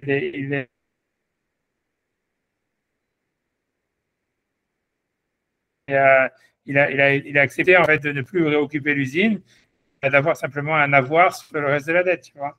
Et c'est pour ça que la halakha n'est pas comme ça. Elle est que même si jamais le type il a dit OK, je te rends ton usine, il peut revenir une semaine après en disant non, mais si tu veux l'usine, je vais remonter ça. Et ainsi de suite, jusqu'à ce qu'il a le droit d'après la halakha de récupérer sa dette. Donc, ça, il veut dire ça. Donc, ça, c'est la Gemara de Abaye, c'est le Katina d'Abaye. Il ramène ça pour expliquer en fait que si quelqu'un, il peut se retrouver assuré sur sa dette, même si le collatéral qu'il a pris immobilier, il ne vaut pas la valeur de sa dette. Parce qu'en fait, un terrain ou une usine ou n'importe quoi, ça vaut beaucoup plus que sa valeur marchande pour le propriétaire, tu vois. C'est-à-dire, quelqu'un, il a une maison, tu vois, ça veut dire, en fait, qu'il a emprunté beaucoup d'argent sur sa maison, tu vois, Shalom, etc., et qu'il ne peut pas payer, que quelqu'un vient lui prendre sa maison. Le type, en fait, il va être prêt à, tu vois, ça veut dire, il va être prêt pour garder sa maison, de payer plus que, en fait, la valeur de sa maison, parce qu'il veut la récupérer, tu vois. Et comme, en fait, légalement, le créancier, il peut, ça veut dire réoccuper la maison indéfiniment jusqu'à ce qu'il soit payé. Donc, en fait, il se trouve que même sur un terrain, en fait, qui peut avoir une valeur modique, en fait, le prêteur, il se retrouve, il a, en quelque sorte, tu vois, c'est pas que nécessairement ça va arriver, tu vois, je veux dire, aujourd'hui, un type, voilà, sur un truc comme ça, le type de l'usine, il peut décider en disant, ça vaut pas le coup pour moi de payer 4 fois la valeur de l'usine, je vais en ouvrir une autre ailleurs, et puis c'est tout. Mais tu vois, si j'ai l'argent, etc., je vais investir. C'est pas nécessaire que l'emprunteur. Bien sûr, bien sûr. Donc, c'est pas nécessaire que le prêteur il va récupérer tout son argent, c'est pas nécessaire. Mais ça veut dire que d'une certaine manière, il a quand même une garantie sur toute la somme. Ça, ce que tu veux expliquer. Et veut dire, ça justifierait pourquoi la trécrana du cross-ball, quand on a dit on fait un cross-ball, ça nécessitait pas en fait qu'il y ait un terrain qui ait la valeur de la dette. Et donc, Rachid a dit simplement, c'est parce que c'est une technicalité que les Rachamim, ils ont fait un décret que sur les cas fréquents. Et si quelqu'un il a un terrain, et on ne prête pas à quelqu'un qui n'a pas de terrain, une fois que quelqu'un il a un terrain, il fait partie des cas fréquents, même si en fait, c'est impossible, c'est pas fréquent que quelqu'un il va prêter à quelqu'un $1 million, alors que le collatéral, il vaut $50, tu vois. Et Rachid dit, tu vois, si tu veux, il n'a pas de logique derrière. Il dit simplement, c'est comme ça. Il dit, Rachamim, quand ils font des décrets, ils regardent les catégories. Une fois qu'ils ont dit, voilà, quelqu'un qui n'a pas de terrain, c'est rare qu'on lui prête de l'argent. Donc, ça fait partie d'une catégorie, en fait, on va dire, non-existence. On ne fait pas un décret pour des cas rares qui n'existent jamais. Mais une fois que quelqu'un il a un terrain, même si le terrain il a une valeur ridicule par rapport à la somme de l'emprunt, de la dette, c'est pas grave, il coche la case qui fait partie de la catégorie de ceux qui ont des terrains, et on va lui faire un prosbol. Selon Rachid, c'est comme ça. Ça veut dire, et donc maintenant, c'est le Bedin qui va collecter la dette pour lui, etc. Selon Rachid, c'est comme ça. Il n'y a pas de logique. Ça veut dire, c'est vrai que c'est pas logique que ça soit fréquent. C'est pas que c'est fréquent que quelqu'un va prêter de l'argent pour un collatéral minimum. Et en fait, il n'a pas vraiment comment dire, d'assurance sur la totalité de sa dette. Mais malgré tout, il dit Rachid, ça rentre dans la catégorie des cas fréquents. Et ça suffit pour dire qu'on fait un prosbol dessus. Parce que les Hamim, ils ont dit, voilà, dès que quelqu'un. C'est là où ils ont draw the line, où ils ont dit, tu vois, ouais, il fait partie de cette catégorie, il fait partie des catégories de ceux qui ont un terrain, donc on peut lui faire un prosbol, tu vois, c'est un truc comme ça.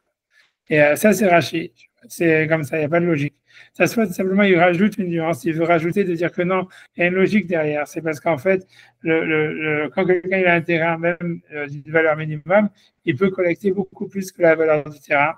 Parce qu'en fait, tu vois, ça veut dire en général, quelqu'un il va essayer de libérer son terrain.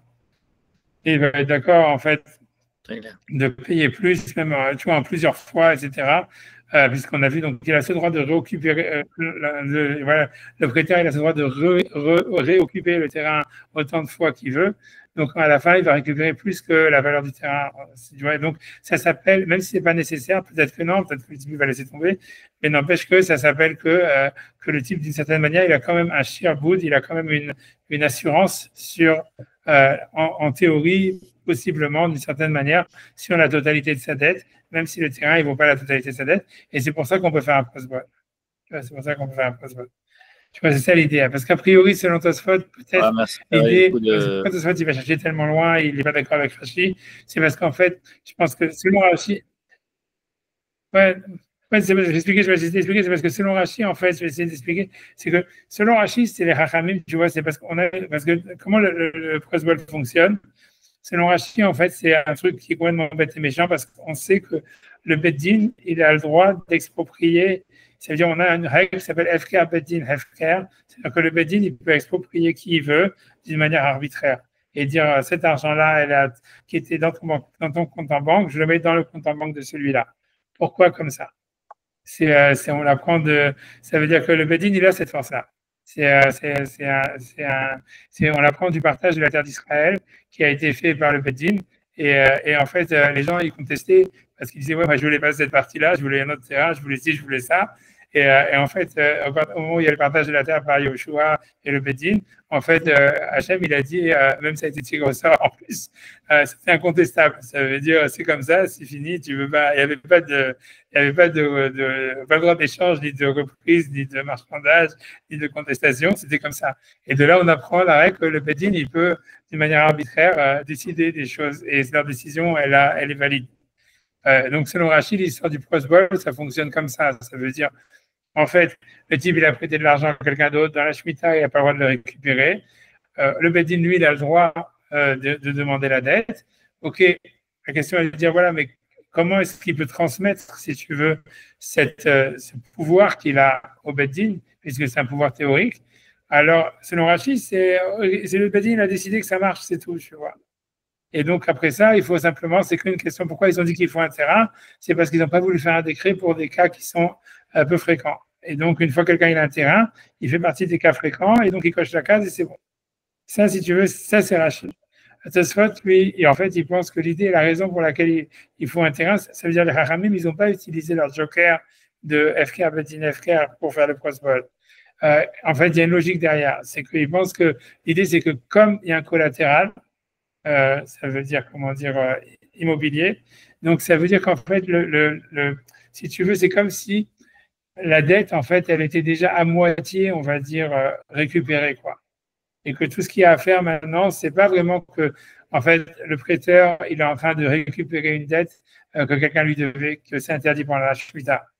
L'idée, c'est de dire qu'en fait, il y a déjà une ouverture à la permissivité, parce que comme il y a un collatéral de terrain, donc en fait, c'est comme si tu vois, en fait, c'est pas comme si le mec, en fait, il va collecter une dette, c'est comme s'il va prendre un terrain qu'il avait déjà acheté, quoi. Et ça, tu peux faire pendant la Shemitah. Si tu as payé en avance un terrain, tu peux venir le prendre, tu vois. Si tu as acheté en avance, je sais pas, des chaussures ou n'importe quoi, tu vas pas dire, ah, c'est la Shemitah, maintenant, je peux pas aller acheter mes chaussures. Je vais pas aller chercher mes chaussures. Et donc, l'idée, ça voudrait dire ça. C'est-à-dire que selon Tosfot, le crossball, ça fonctionne. Le terrain, c'est pas simplement un truc technique parce qu'il faut faire partie d'une catégorie. C'est parce que c'est ça, en fait, qui permet, en fait, le crossball.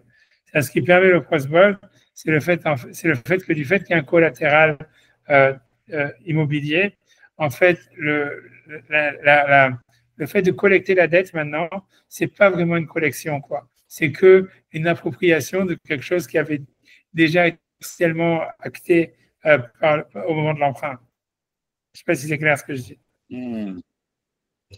Oui, l'existence du sous-jacent est nécessaire au crossball. C'est clair ou c'est pas clair? Ouais, c'est clair. L'existence du collatéral est nécessaire au crossball. Voilà, c'est ça. Ça veut dire que le terrain, en fait, le chien. Voilà, c'est ça, voilà. Voilà, exactement. C'est pas qu'une technicalité. Donc, c'est pas que, voilà, une technicalité comme ça de catégorie. Et donc, c'est pour ça que Tosfot, il a besoin d'expliquer que, en fait, même si le terrain, il n'a pas la valeur de la dette, malgré tout, si tu veux, donc, parce que voilà, donc selon ça, si c'est ça la raison, ça veut dire en fait que le crossball, il fonctionne parce qu'en fait, comme il y avait déjà un collatéral sur le terrain, donc en fait, la collection, c'est pas une vraie collection. Si c'est comme ça que ça fonctionne, tu vois, donc en fait, l'idée, c'est OK, donc il faudrait que le collatéral, il ait la valeur de la dette. Qu'est-ce que ça fait un carca colle chez vous, tu vois, un terrain qui a une valeur minimale. C'est pour ça que Tosfot, il a besoin d'expliquer toute son histoire. De dire qu'en fait, même quand le terrain, en fait, il ne vaut pas la valeur de la dette, techniquement, le prêteur, il pourrait récupérer la totalité de sa dette parce que souvent, le prêteur, il veut récupérer son terrain. Soit parce qu'en fait, ça lui ramène de l'argent, parce que si, parce que ça, quelle que soit la raison. Et donc, en général, un collatéral immobilier, il vaut beaucoup plus en ce qui concerne la collection de la dette que la valeur réelle du collatéral. C'est ça le point, quoi. C'est ça tout ça, c'était à l'époque de la Gemara. Ouais, parce que c'est vrai qu'aujourd'hui, les gens sont plus attachés à pouvoir générer des revenus. Ouais, c'est ça. Et ça, voilà. Parce qu'une fois que tu as un peu, alors tu peux récupérer plein de fois. Tu vois, c'est comme. Voilà, c'est ça, exactement. Mais c'est quoi chez vous? Ça veut dire peut-être ça peut être, tu vois, parce que l'idée, ça voudrait dire, j'en sais rien, si c'est une chose qui les tient d'une manière, j'en sais rien, affective, ou bien, je sais pas, une mine de diamant, ou j'en sais rien, tu vois, comme la Gemara dit. Ça veut dire, tu vois, je sais pas pourquoi quelqu'un, il va, souvent, s'ils acceptaient ce col chez vous, c'est qu'en fait, il y avait une raison, tu vois, ça, ce que ça veut dire. C'est comme si quelqu'un, tu vois, par exemple, il y a un appartement, j'en sais rien, à Park Avenue, tu vois, j'en sais rien, à Park Avenue, c'est nul, mais je sais pas, je sais pas, Manhattan, il y a, je sais pas, Billionaire Row, ou je sais pas comment ça s'appelle, et les gens, tu vois, c'est-à-dire, ça ne suffit pas d'avoir l'argent pour payer l'appartement là-bas. Il faut que tu vois, ça veut dire qu'il faut le privilège, il faut que tout le monde soit d'accord, et donc c'est très difficile. Et donc l'idée, peut-être, il y a plein de mecs qui vont dire, OK, moi je te prête 5 millions de dollars sur ton appartement qui vaut que 1 million de dollars, parce que moi, en tous les cas pour moi, tu vois, ça veut dire ce collatéral-là, il vaut les 5 millions, tu vois ce que je veux dire. Même si sur le marché, il ne les vaut pas, tu vois. Mais en fait, il sait que tu peux le monnayer beaucoup plus, quoi. C'est ce que ça veut dire, ce que ça veut dire. Il veut dire, en fait, comme le type, il va toujours être prêt à récupérer son terrain, et c'est pas pour rien que, si tu veux, le prêteur, il a accepté ça comme collatéral. Ça veut dire qu'au fond, c'est comme si toute la valeur de la dette, elle était dans le collatéral, tu vois, même si sur le papier, ça vaut beaucoup moins. Voilà, un truc comme ça. Quelle que soit la raison pourquoi ça a plus de valeur que la valeur du marché, ça peut être plein de choses, tu vois. Mais c'est ce que Tosfot veut dire. C'est ce que tu vois, Tosfot, Rashbam, il dit, c'est une loi qu'on a en fait dans les, si tu veux, si tu te Tosfot ailleurs dans Bavatra, quand il explique cette halakha, il rajoute encore plus que ça. C'est parce que comme ça prend une nouvelle halakha, ça veut dire que normalement, si tu veux, il y a une règle il y a la mitzvah, c'est la page de la semaine dernière en plus, il y a l'interdit de faire onar, ça veut dire l'interdit de faire des arnaques. Ça veut dire que si jamais, en fait, tu vends un objet qui vaut 50 dollars, tu le vends 300 dollars, ça s'appelle Onara, donc il y a l'interdit, c'est un transgression interdit de la Torah, mais en plus, tu dois rendre la différence, quoi, celui que tu as arnaqué d'après la Torah. Ou bien tu peux annuler la vente complètement. Mais ça, c'est l'interdit de Onara. On a une règle que N on a la carcaote. Ça veut dire que dans tous les objets, pour une voiture, pour une bouteille de whisky, j'en sais pas, pour un Nigmara, pour n'importe quoi, en fait, cette loi, elle s'applique. C'est qu'il y a une valeur standard du marché et que si tu as arnaqué quelqu'un en lui faisant payer 10 fois plus la valeur du marché, tu dois soit lui rendre la différence, soit annuler la vente. mais ça ne s'applique pas dans les terrains immobiliers. Ça veut dire, ça c'est une règle qu'on a, c'est en la carcasse, c'est-à-dire tu peux vendre à quelqu'un une maison qui vaut 100 $, 10 millions de dollars, c'est la vente, elle est bonne. Et c'est un principe, pourquoi? Parce qu'en fait, l'idée, c'est que comme quelqu'un il peut être attaché à cette terre, tu ne sais pas pourquoi, tu vois, ça veut dire pour lui, cette maison, je ne sais pas, c'est c'est la plus belle maison qui existe dans l'univers, je ne sais pas pourquoi, c'est là où j'en sais rien, c'est là où tu ne peux pas savoir en fait, mais c'est-à-dire que on a cette règle-là, c'est que N, on a la carcarote, et ça explique un peu mieux, plus facilement que ce que Tosfot va ramener, mais c'est l'idée sur la même idée derrière. Ça veut dire que, en fait, comme un terrain, tu ne peux pas l'amener avec toi, tu comprends? C'est-à-dire, une voiture, tu peux l'amener avec toi, tu peux en acheter une autre ailleurs. Donc, n'importe quel objet mobile, tu peux avoir une comparaison et tu peux le remplacer, tu vois, c'est remplaçable. Donc, en fait, ça a une valeur, la valeur du marché, elle est définitive. Parce que voilà, tu ne me vends pas cette voiture, tu m'as vendu cette voiture 5 millions, je la trouve dans l'autre magasin à 2 millions. Ben voilà, ça veut dire que tu m'as arnaqué sur 3 millions. Et puis, si tu n'es pas content, on annule la vente et j'achète celle à 2 millions. Tu vois, ça veut dire, voilà, c'est parce que tout est remplaçable dans les objets mobiliers, tout est remplaçable. Mais alors qu'un terrain, tu ne peux pas acheter le même ailleurs. Tu vois, puisqu'il est par définition et il ne bouge pas. Donc, en fait, donc c'est pour ça qu'en fait, quelle que soit la valeur qu'ils ont décidée, c'est la valeur qui est acceptée. Parce qu'il n'y a pas. Voilà, c'est ça. Il n'y a pas de valeur de marché d'après la halakha sur en fait un terrain immobilier. Donc, si tu veux, ça, c'est ce que Rashbam dans Baba Batra, il dit pour expliquer un peu la même idée que Tosfot de manière plus simple, quoi. Et ça veut dire en fait que donc si quelqu'un en fait il a emprunté sur ça veut dire 5 millions de dollars sur un appartement qui vaut 500 000 $, ça veut dire au fond il avait sa raison, on va dire. C'est parce qu'il tient à cet appartement et il se dit il attend que le type il fasse défaut pour le récupérer. Ah, tu vas me dire voilà, mais il a perdu 4 millions de dollars. Non, il a rien perdu. Pour lui, ça valait 5 millions de dollars, tu vois. Et donc il se trouve que quand quelqu'un il a pris ce collatéral quelle que soit la valeur du collatéral, en fait, ça veut dire qu'il a un collatéral sur toute sa dette. C'est ça l'idée, quoi, grosso modo. Et c'est ça ce qui permet de transmettre ce pouvoir au Beth Din. Tu vois, ça veut dire que, en fait, l'idée, c'est pourquoi le croisebol il marche, parce que à chaque fois, c'est pas en fait que tu viens collecter une dette, c'est comme si tu viens simplement en fait acter une vente, tu vois, qui a eu lieu déjà avant, tu vois, au moment où le type il a avancé le cash, un truc comme ça, tu vois, dans cette zone-là. C'est pas vrai, mais c'est sur ça que le croisebol il fonctionne, quoi. J'espère que c'est clair. Ok. Ouais. C'est bon. Voilà, alors on va essayer de faire ça dans les mots. Ok, d'accord. Bon, j'espère que ça va aller. Voilà, c'est ça ce que tu veux dire. Et encore une fois, c'est parce que, ok, on va faire dans les mots, j'espère que ça sera clair, etc. Hachem Yador. Voilà, je remets mes lunettes de scaphandrier. Voilà. Voilà, j'y vais. Ok, donc, Vidoctov, allez, Prosbol. Donc, c'est Tosfot, page Kavav Amoudbet, le premier Tosfot de la page. Donc, première ligne. Vidoctov, allez, Prosbol, et pour écrire dessus un Prosbol. Donc, il dit Damar b'masechet Gitin, parce qu'on dit dans le traité de Gitin, donc des divorces, En kodvin prosbol, on n'écrit pas un prosbol, et là, si ce n'est à la karka, sur un terrain, c'est-à-dire qu'il faut que l'emprunteur il a un terrain. Aval ametal telin lo, mais sur des objets mobiliers, non. Mipne sheyachol le chalotan, parce qu'en fait, il peut, ça veut dire il peut les chalotan, il pourrait les détruire ou les cacher. Donc, ça veut dire qu'il n'y a aucun collatéral sur des objets mobiliers, comme on a vu. Il peut les vendre, il peut les cacher, etc. Donc, voilà. Donc, maintenant, ça va expliquer. Donc, ça, c'est pour ça, métaltine, l'eau, pas sur des métaltines, parce qu'il pourrait les détruire ou les cacher. Maintenant, il continue la faute. Aval imiesh lokarka, mais si jamais il a un terrain, kol shehu, même si c'est un terrain d'une valeur minimale, les lovés au prêteur, à l'emprunteur, pardon. Imiesh lokarka, je reprends la phrase. Aval, mais imiesh lokarka, s'il a un terrain, kol shehu, ça veut dire d'une valeur minimale, la lové à l'emprunteur. Kodvin à la prosbol. On écrit sur ce terrain, grâce à ce terrain, un prosbol, où en fait, maintenant, le prêteur, il donne ses droits au Beth Din.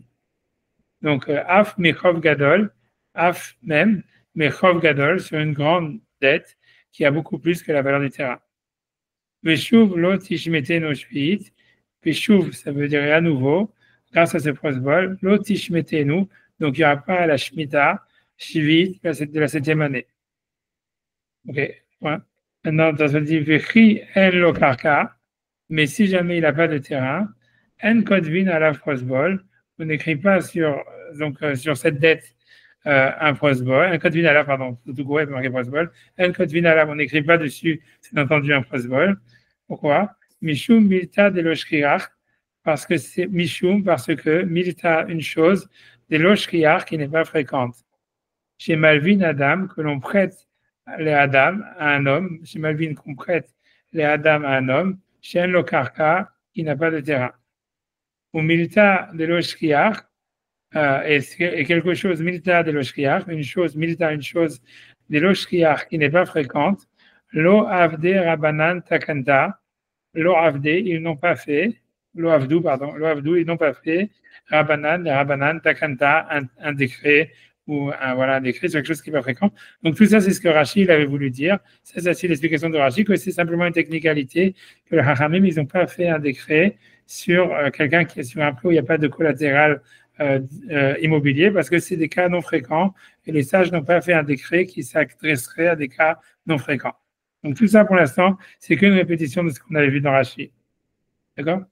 Maintenant, Tosfot, il continue, il dit, Rabbeinu Tam Piresh, et Rabbeinu Tam, il explique, Dehayinu Ta'ama, que ceci est la raison.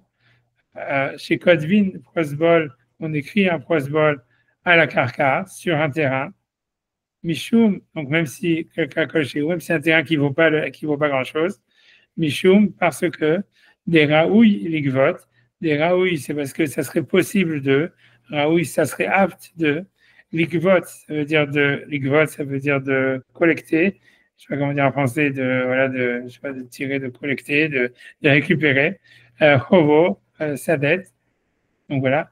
Et bien que des cas qu'il n'y a pas, et là, si ce n'est karka, un terrain, kol shehu, qui a qu'une taille minimum de kol shehu, alors, malgré tout, chazé, c'est apte, ligvot kol chovo, c'est apte à récupérer, à collecter kol chovo, toute sa dette, qui haït des katina d'Abaye, comme dans le cas du katina. Katina, ça veut dire katan, ça veut dire du mot katan, ça veut dire petit, et ça veut dire katina, ça veut dire le petit terrain d'Abaye. Donc, comme je vous ai dit, c'est que où les orphelins, ils avaient décidé de payer l'argent aux prêteurs pour récupérer leur terrain, et ensuite le prêteur, il a dit oui, mais votre père, il me devait encore de l'argent, donc je vous ressors du terrain, et ainsi de suite.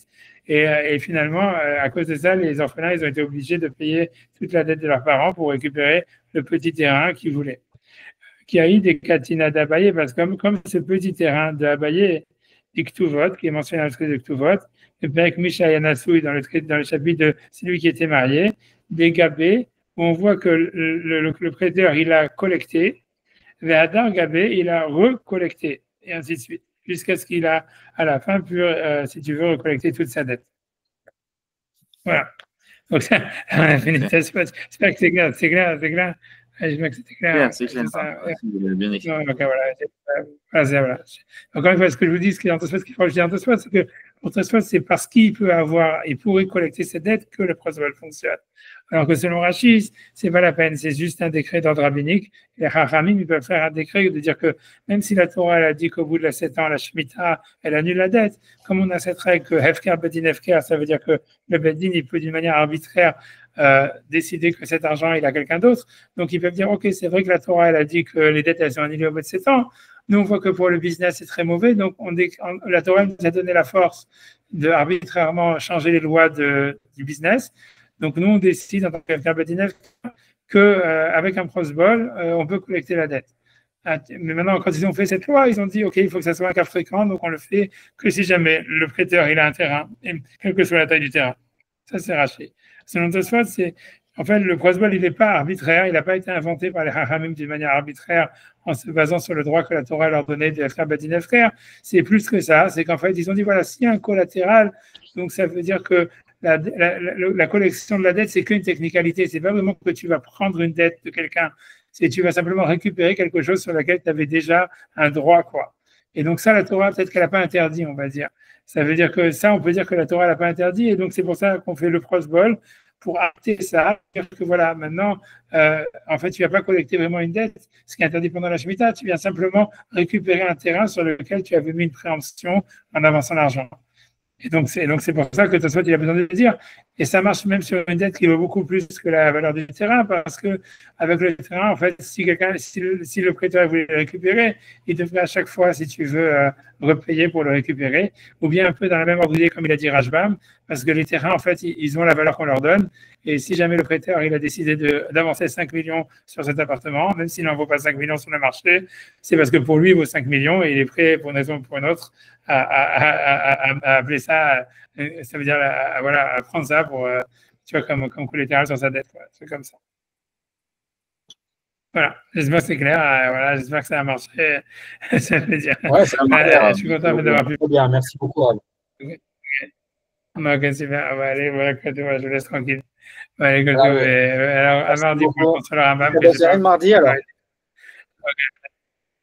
Mardi, ouais, normalement. Il faut que je prépare. Surtout qu'il faut que je sois préparé pour demain matin.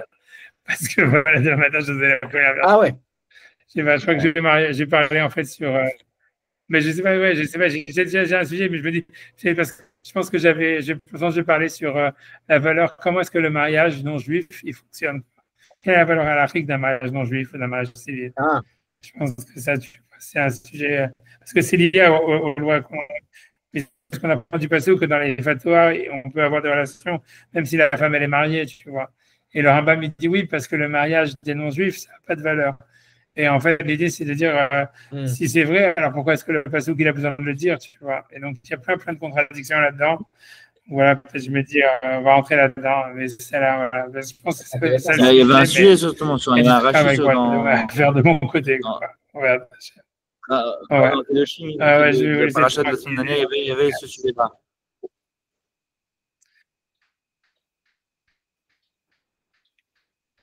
Il y a un commentaire de Rachid qui est ramené sur le fait que par mes devoirs bégol. Parce que le process, on parle de quelqu'un qui a un mariage. Et de une relation avec une femme mariée.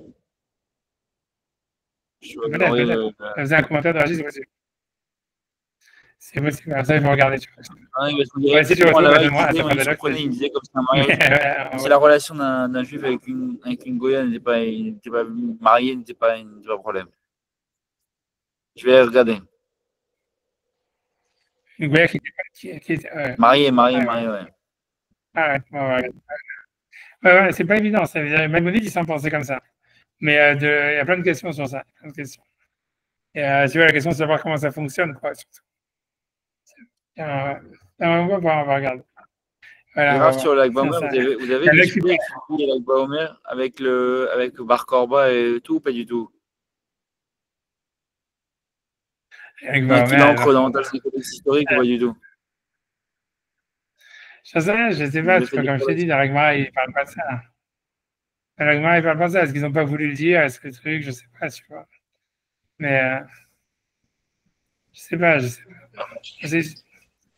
sais pas. C'est pas. Vous avez jamais imaginé vous avez fait des choses dessus, quoi. Non, il y a des cours dessus même dernièrement, tu vois, mais ça veut dire pas vraiment construite, quoi, tu vois, ça veut dire, voilà, c'est sûr que tu vois, j'ai étudié ces sujets-là avec, tu vois, dans la Gemara, si tu veux, ceux qui pensaient qu'il fallait résister et ceux qui voyaient, en fait, par le fait que les Romains, Hachem, il avait laissé les Romains, tu vois, gagner, c'était un sens comme quoi il fallait pas s'opposer et que voilà, et que c'est, voilà, et c'est en fait, on voit que c'était une discussion. Ça veut dire je pense pas que c'était une discussion de résistance dans Rabbi. Je pense que les discussions de Rabbi Akiva, ils étaient tous plutôt du côté c'est de la résistance, mais c'était une résistance suicidaire, tu vois. Et tu vois, grosso modo, l'idée, ce que Rabbi Akiva il avance comme idée, c'est de dire, voilà quoi, ça veut dire, tu vois, c'est un peu, si jamais on est mort spirituellement, alors voilà quoi. Et si tu veux, on a l'impression que l'idée, ça veut dire mieux vaut mourir physiquement que mourir spirituellement. Et l'idée, on a l'impression que c'était de dire surtout que la Torah, c'est pas quelque chose sur lequel on peut faire des compromis, quoi. C'est-à-dire que les autres rabbinim, ils disaient en fait, tu vois, c'est ce que tu vois dans la Gemara, tu vois, ça veut dire, tu vois, si tu veux, je sais pas, je vais essayer de retrouver la Gemara parce que bon, je sais pas, tu vois, le truc c'est qu'avec la connexion, moi je tente ça. Tu vois, 2 secondes, ça va juste de prendre du temps, mais si tu veux, il y a. Vous avez fait là-dessus? Ah, mais je vois après pour le retrouver, ça va être encore plus difficile. Tu vois, il y a une Gemara, je pense, vraiment fondamentale qu'il faut retrouver. Des secondes, je vais essayer de la trouver. C'est une Gemara dans Avodah maintenant, le truc, j'essaie de. Tu vois, essayer de faire, ça s'appelle, c'est en train de se charger, quoi. C'est une Gemara dans Avodah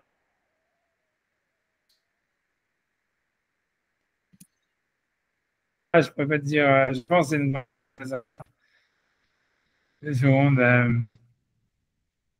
je vais pas récupérer. Je pense que si tu vois, c'est la Torah comme quelque chose, tu vois, c'est un environnement, tu vois, comme la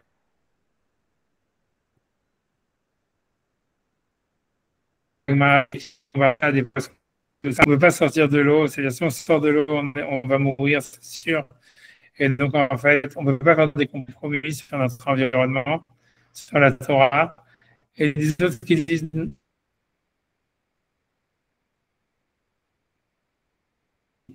tu vois, non, on peut, tu vois, si Hachem il a voulu, alors il faut l'accepter. Tu vois, attends, je vais essayer de trouver une seconde. Une seconde.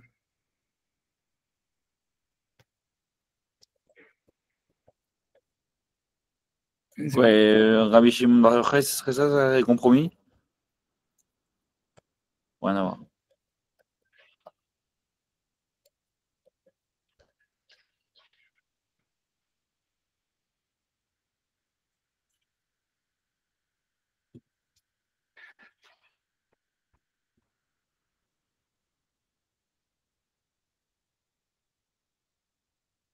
Ouais, ça va, tu vois, il y a beaucoup de choses. Je vais essayer de trouver une seconde.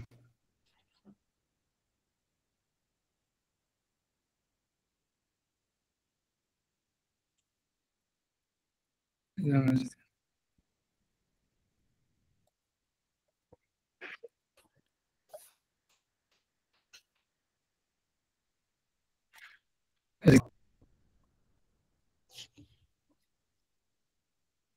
j'arrive pas. C'est bon.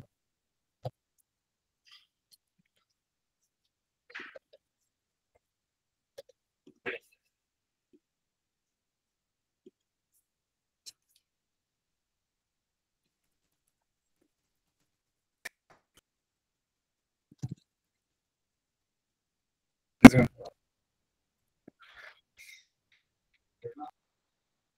C'est bon.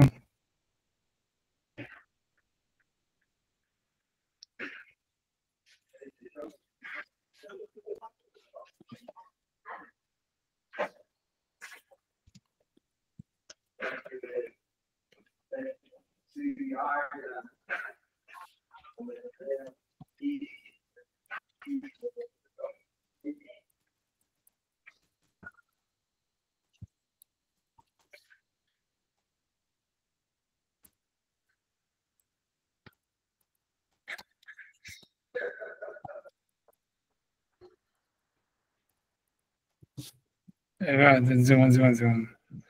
Je suis désolé, une seconde.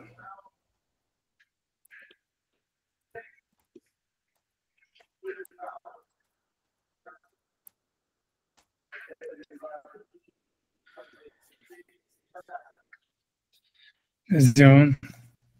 Désolé, hein, deux secondes, une seconde, une seconde.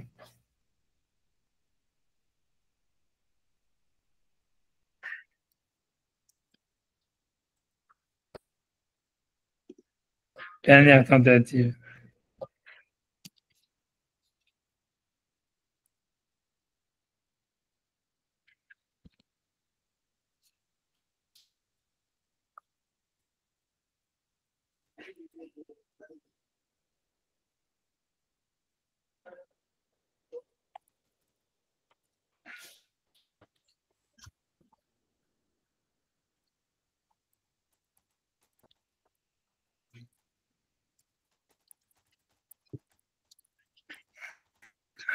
Voilà, j'ai encore une seconde, je suis désolé.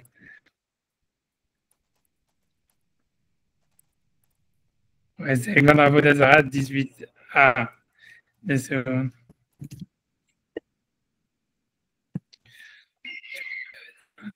Deux secondes. C'est 18A, si tu regardes Tanoura Banane, tu vois, ça veut dire Je sais pas, je peux essayer, si je fais share screen, je sais pas si ça va marcher. Je peux tenter, mais ça m'étonnerait.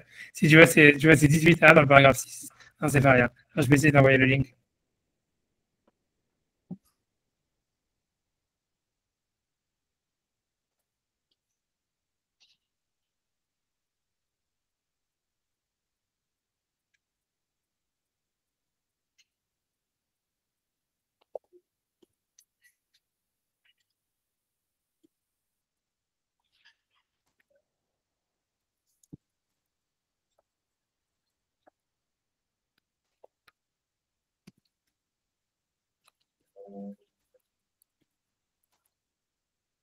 C'est tellement compliqué, c'est très lent. Tu vois, ça veut dire. Tu vois, tu veux 18A, tu fais paragraphe 6. Donc, c'est pas rien. J'ai dit, Sifaria, J'arrive pas, même pas à faire un copy-paste. Avaya Avodazara. Regardez, c'est bon. Parce que mon ordinateur, je crois qu'il est complètement. Sifaria Avodazara, vous avez dit. Tu vois, ça vient là-bas, ça dit tellement. Tu vois, c'est Faria, tu vas.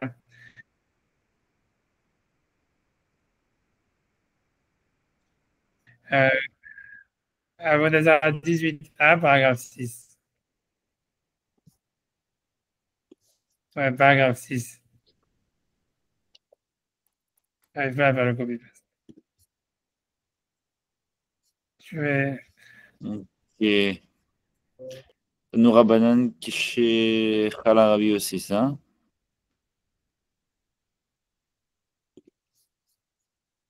Si tu l'as, après, tu peux faire share screen si tu veux essayer.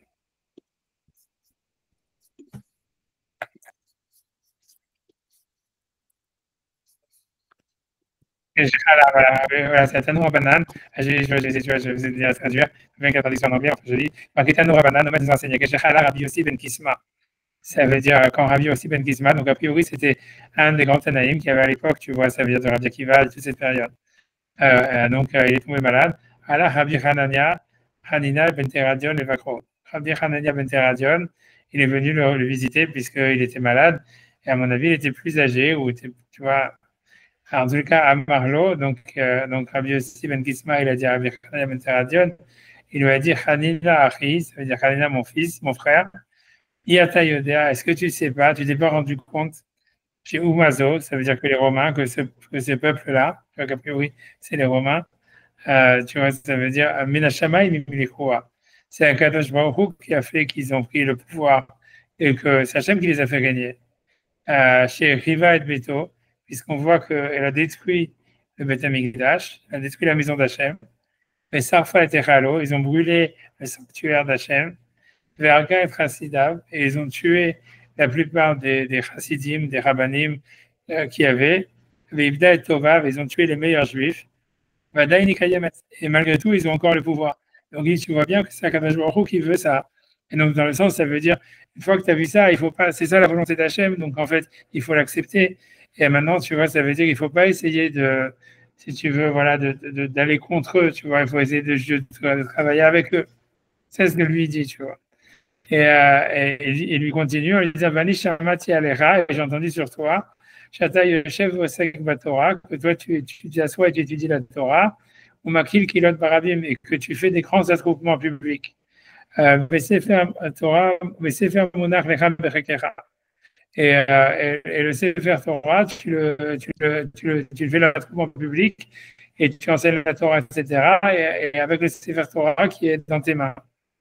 Et donc il lui dit, donc ça c'est ce qu'il lui dit comme argument. Elle lui dit, voilà, donc pourquoi tu fais ça? Tu vois bien, tu devrais accepter les Romains. En fait, ils n'ont rien contre toi si tu enseignes la Torah en privé. Si tu fais, tu vois, si tu fais pas du feu, etc. Ça veut dire, on peut essayer de faire des compromis. Tu vois pourquoi toi, tu vois, tu te montres ça veut dire une rébellion, quoi. Ça veut dire puisqu'ils ont dit de ne pas enseigner la Torah en public, là tu prends un Sefer Torah et tu fais des grands attroupements. Et tu sais que les Romains, en fait, pour eux, ils voient ça comme, si tu veux, une atteinte à leur pouvoir. Quand tu vois que Hachem, il leur a donné le pouvoir. Puisque tu vois, ils ont tout fait de mal. Et Hachem, il fait qu'ils sont encore, ils ont le dessus. Alors, il lui a répondu, Rabbi Hanania ben Teradion, il a dit, Mina Shammai miracham. Il a dit, Hachem, il aura pitié de moi. qu'Hachem il aura pitié sur nous. Alors, Rabbi, comment il s'appelle, comment il s'appelle, j'ai oublié son nom, Rabbi, comment il s'appelle, je suis obligé de remonter, Rabbi Yosef Ben Kisma, il a répondu, il s'est énervé. Il a dit à Marlo, il a dit, Ani Omelechad Barim Shel Ta'am, il dit, moi je te dis des choses de raison, que tu vois que c'est Akadosh Baruch Hu qui a fait régner les Romains, qui leur a donné le pouvoir de tuer tous les tzadikim, de détruire le Beth Amikdash, etc. Et donc, ce que je te dis, c'est vrai. Et toi, tu me réponds, Hachem, il va avoir pitié. Et ça veut dire comme si, tu vois, c'est pas un argument, tu vois. Et il s'est énervé, il a dit, Tama a dit, ça m'étonnerait pas, ça m'étonnerait du contraire, Imlo, il serait fou à Tra, Sefer Torah Baesh, que ce qu'ils vont te faire, c'est qu'ils vont te brûler toi avec le Sefer Torah dans le feu. Et donc, c'est ce qui s'est passé après. Et en tous les cas, Amal, et donc, ça veut dire, Rabbi Chania Ben Teradion, il demande à Rabbi, Rabbi Kisma, comment il s'appelle, Rabbi Yosef Ben Kisma, il lui demande Mali le Olam Haba. Ça veut dire en disant, ça veut dire que tu vois que Rabbi Chania Ben Teradion, que lui-même il savait qu'il allait mourir en martyr et qu'il enseignait la Torah en public, il n'était pas sûr, tu vois, qu'il faisait bien. Est-ce que tu vois dans cette histoire, tu vois, ouais, ça veut dire, Rabbi Chania Ben Teradion lui dit à Rabbi Yosef Ben Kisma, après qu'il a maudit, tu vois, il lui a dit, voilà, puisque tu fais ça, tu vas voir que tu vas être brûlé avec le Sefer Torah dans le feu et tout ça.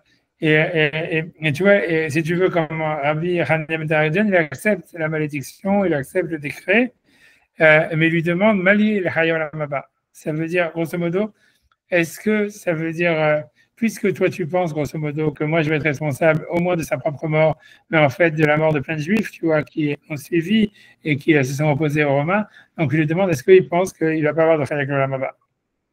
Alors comme ça, il commence, il lui dit Amarlo Kluma Sebaliyatra, ça veut dire que lui dit pour ce que tu fais, après le monde a l'impression que Rabbi Kisma veut dire pour ce que tu fais, c'est sûr que tu ne vas pas avoir le Olam Haba. Parce que cet acte d'héroïsme, selon lui, tu vois, il ne le considère pas comme quelque chose qui va lui donner le Olam Haba.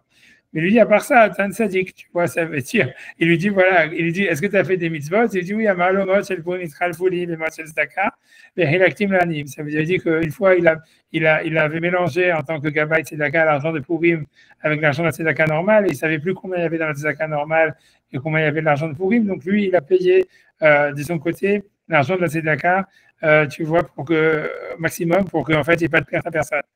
Alors, il me dit, comme tu as fait ça, ça veut dire que tu as pris ton argent pour, ça veut dire pour donner l'argent aux pauvres, alors tu n'étais pas obligé, etc., à cause de ce mélange. Il dit, c'est sûr qu'avec ça, tu vas avoir il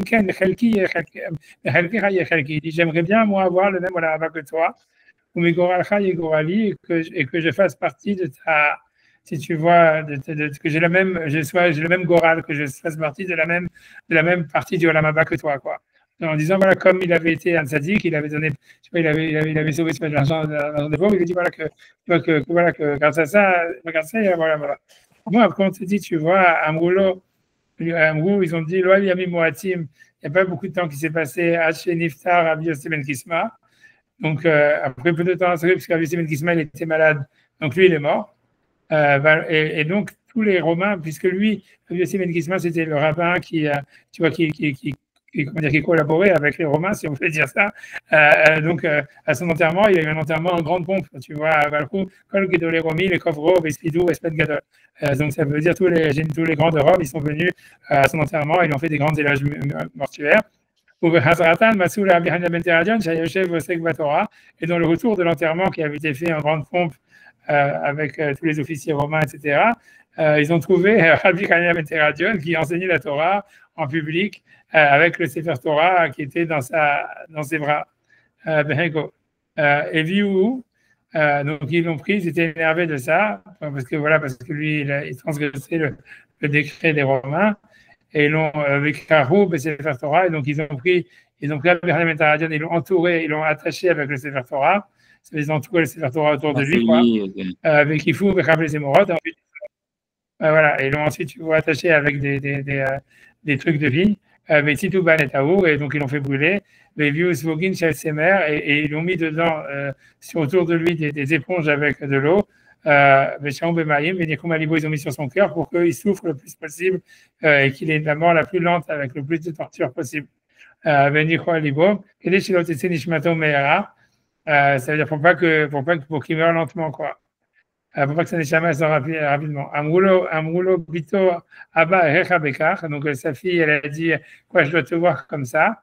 Amrala, donc il lui a dit, il m'allait l'onisrafti, il va dit, si j'avais été brûlé tout seul, Ayad l'avoir caché lui, ça aurait été difficile pour moi d'accepter. Achav Shaninisraf, le Sefer Torah émis, maintenant que je suis brûlé avec un Sefer Torah, Mishim va cacher le bon Sefer Torah, celui qui va demander la honte qui a été faite au Sefer Torah, oui, il va cacher le boni, il va aussi demander la honte qu'on a fait contre moi. Bref, tu vois, alors, bref, après tu vas dire, Moulo Talmida, c'est lui ont dit, Mataroué, qu'est-ce que tu vois, Marlaen, Gvilin Israfin, je vois en fait que si tu veux que le parchemin il brûle, elle va aussi être porchot, mais les lettres, elles volent. Afata Petarticha Bekanes Bechaesh. Donc ça veut dire, donc ses amis, ils ont dit quand même, ouvre ta bouche pour respirer le plus de fumée possible, comme ça au moins tu peux mourir le plus vite possible. Amalaen, Moutab chez Italena Michelitna. Il dit, je veux que ce soit Akadosh Baruch Hu qui prenne dans les chamas et pas moi qui participe à ça. Je ne veux pas me faire du mal à moi-même. Amalo, Kalstentournire, ça veut dire, il va dire, c'est-à-dire l'exécutionnaire, ils ont traduit. Rabbi Imani Marbi Béchalev, si jamais je rajoute du feu et j'enlève les éponges sur ton cœur, est-ce que je vais aller au Lamaba avec toi? Amar Lohen, il lui a dit d'accord. Shavali, il a dit jure-moi. Nishbalo, il a juré. Tout de suite, donc il a augmenté le feu, il a enlevé les éponges. Il est mort rapidement. Et le soldat aussi, il s'est jeté dans le feu et il est mort avec lui. Voilà, après on dit Sabat Kol Pamra. Voilà, il y a une voix du ciel qui est sortie qui a dit Rabbi Hanan ben Teradion et l'exécutionnaire, ils sont les deux Mezoumanim Chayolam Haba. Rabbi l'a pleuré. Je connais Olamo Beshaharat. Il y en a qui acquièrent le Lamaba dans un moment. Mais je connais Olamo Bekamachanim. Mais il y en a que ça leur prend plusieurs années pour avoir le Lamaba. Ça veut dire que l'exécutionnaire, il a gagné le Lamaba très rapidement. Mais ça veut dire, mais ce que je veux dire, cette histoire-là, à mon avis, tu vois, ça veut dire, pour moi, c'est le principal, c'est le début, tu vois, du dialogue, tu vois, entre Rabbi Yossi Ben Kisma et Rabbi Hanania Ben Taradion. Ça veut dire, tu vois, c'est ça l'histoire. Ça veut dire, voilà, et ça veut dire il y avait des Tanaïm, et c'est pour ça que ça expliquerait pourquoi dans la Mishnah, dans la Gemara, etc., ils n'ont pas voulu parler, en fait, si les élèves de Rabbi Akiva, ils sont vraiment morts, en fait, parce qu'ils ont été massacrés par les Romains, parce qu'ils faisaient de la résistance, parce que le fait même d'étudier la Torah à l'époque, c'était une résistance, comme on voit, etc. Mais a priori, historiquement, c'est sûrement ça ce qui s'est passé. Mais maintenant, le truc, c'est pourquoi dans la Gemara, c'est pas marqué, puisque dans la Gemara, on te dit non, ils sont morts d'une épidémie. Tu vois, je pense que tu vois, c'est parce qu'ils voulaient pas, ça veut dire, encore une fois, c'est, bien, je ne sais pas comment t'expliquer, tu vois, c'est que on voit que la majorité, en tous les cas, c'est que les auteurs de la Gemara, ils ne voulaient pas, en fait, prôner, si tu veux, une résistance désespérée en face des Romains ou d'une manière générale. Tu vois, ça veut dire, comme je te dis, tu vois, ça veut dire, historiquement parlant, c'est connu que quand il y avait la révolte du ghetto de Varsovie, les seuls qui se sont opposés, c'était les rabbinim, parce qu'ils disaient, tu vois, que ça veut dire... voilà, ça veut dire, tu vois, ça veut dire que la vie humaine, ça veut dire, voilà, si ça veut dire, il faut, tu vois, si Hachem, il a voulu que ils soient dans le ghetto, etc., il fallait pas qu'eux, si tu veux, ils cherchent à résister ou quoi que ce soit, etc., parce qu'il fallait accepter le décret d'Hachem, quoi. Et en fait, même un décret spirituel, comme à l'époque des Romains, ça veut dire, ils pensaient qu'il fallait accepter, faire le dos rond et attendre, tu vois, que ça passe. Et ensuite, tu vois, voilà, plutôt que, tu vois, que faire des trucs suicidaires, pour s'opposer, tu vois. Mais d'un autre côté, tu vois que, en fait, il y a d'autres passages de l'Agma où Rabbi Akiva, il dit, tu vois, il dit, c'est comme des poissons qui sont dans l'eau. Si jamais tu sors de l'eau, alors tu vas mourir. Donc, ça veut dire, on préfère mourir dans l'eau que sortir de l'eau, quoi. Et pour eux, ça veut dire, tu vois, ça veut dire, pour eux, ça veut dire faire un compromis au niveau spirituel. Ça n'avait pas de sens. Et c'était pour eux, ça veut dire, ça valait plus le coup pour eux de, si tu veux, de mourir sans faire de compromis, même si c'était désespéré et que ça n'avait pas de sens au niveau historique, plutôt que de faire des compromis et que, voilà, que pour eux, c'était pas acceptable, c'était pas possible, c'était pas acceptable, tu vois, c'était quelque chose, tu vois, qui était pas, tu vois, voilà, c'était, voilà, je sais pas comment expliquer, tu vois, tu vois, si tu veux, il y a une loi similaire, je sais pas si ça vous intéresse, mais si tu veux, il y a une loi similaire en ce qui concerne, tu vois, Rabbi, tu vois, si vous voulez, en ce qui concerne Rabbi Akiva. Donc, tu vois, qui parlent exactement de la même histoire, mais différemment. Tu vois, ça veut dire. Ou tu vois, avec 2 secondes. Je vais essayer de la trouver rapidement. Ce qui est surprenant, c'est qu'on célèbre Rajvi, qui lui est le seul qui s'oppose aux Romains, qui se retrouve dans la meilleure pour ça, parce qu'il s'est opposé. Je sais pas si je comprends pas trop le. C'est vrai, mais c'est vrai. Ouais, tu vois bien, mais tu vois, c'est reposé, tu vois, comme tu dis, tu vois bien qu'en fait, c'est comme si, je sais pas comment expliquer, tu vois, c'est comme si on voulait pas, c'était caché, quoi, tu vois, c'est comme s'ils voulaient cacher le truc. Et, tu vois, ça veut dire,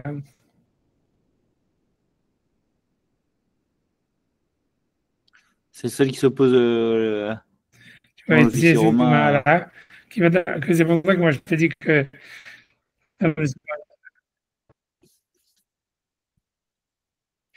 ouais, quand il dit le truc, tu vois bien, c'est ça l'histoire, mais tu vois bien que la Gemara, elle a caché, tu vois. Si tu veux, après, si tu veux regarder la Gemara, tu vois, ça veut dire, tu peux regarder la Gemara dans Brachot, je pense 61b, tu regardes dans le paragraphe 6 dans Sepharia, tu vois.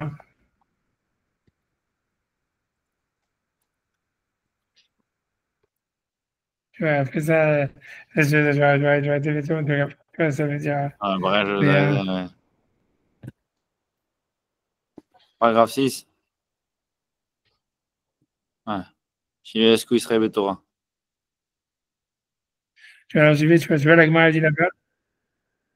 Quand je vais Tanoura Banane, nous mettre nous enseigner. Ouais, paragraphe 6. 61b, paragraphe 6. Voilà, Tanoura Banane, nous mettre nous enseigner. Mahat Gazra Malchut Aracha, ça veut dire, une fois ils ont fait un décret, donc Malchut Aracha, ça veut dire la royauté mauvaise, ça veut dire les Romains.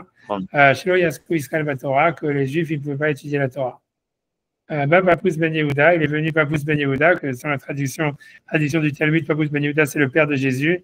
Au Metsaol, Rabbi Yehuda, ça veut dire Rabbi Akiva, il a trouvé Rabbi Akiva, Shaya Makil Kilon Barabim, qui était en fait, qui faisait la même chose que Rabbi Hanana Ben Teradion, donc il faisait des grands attroupements, Vosek Batora, et qui enseignait la Torah.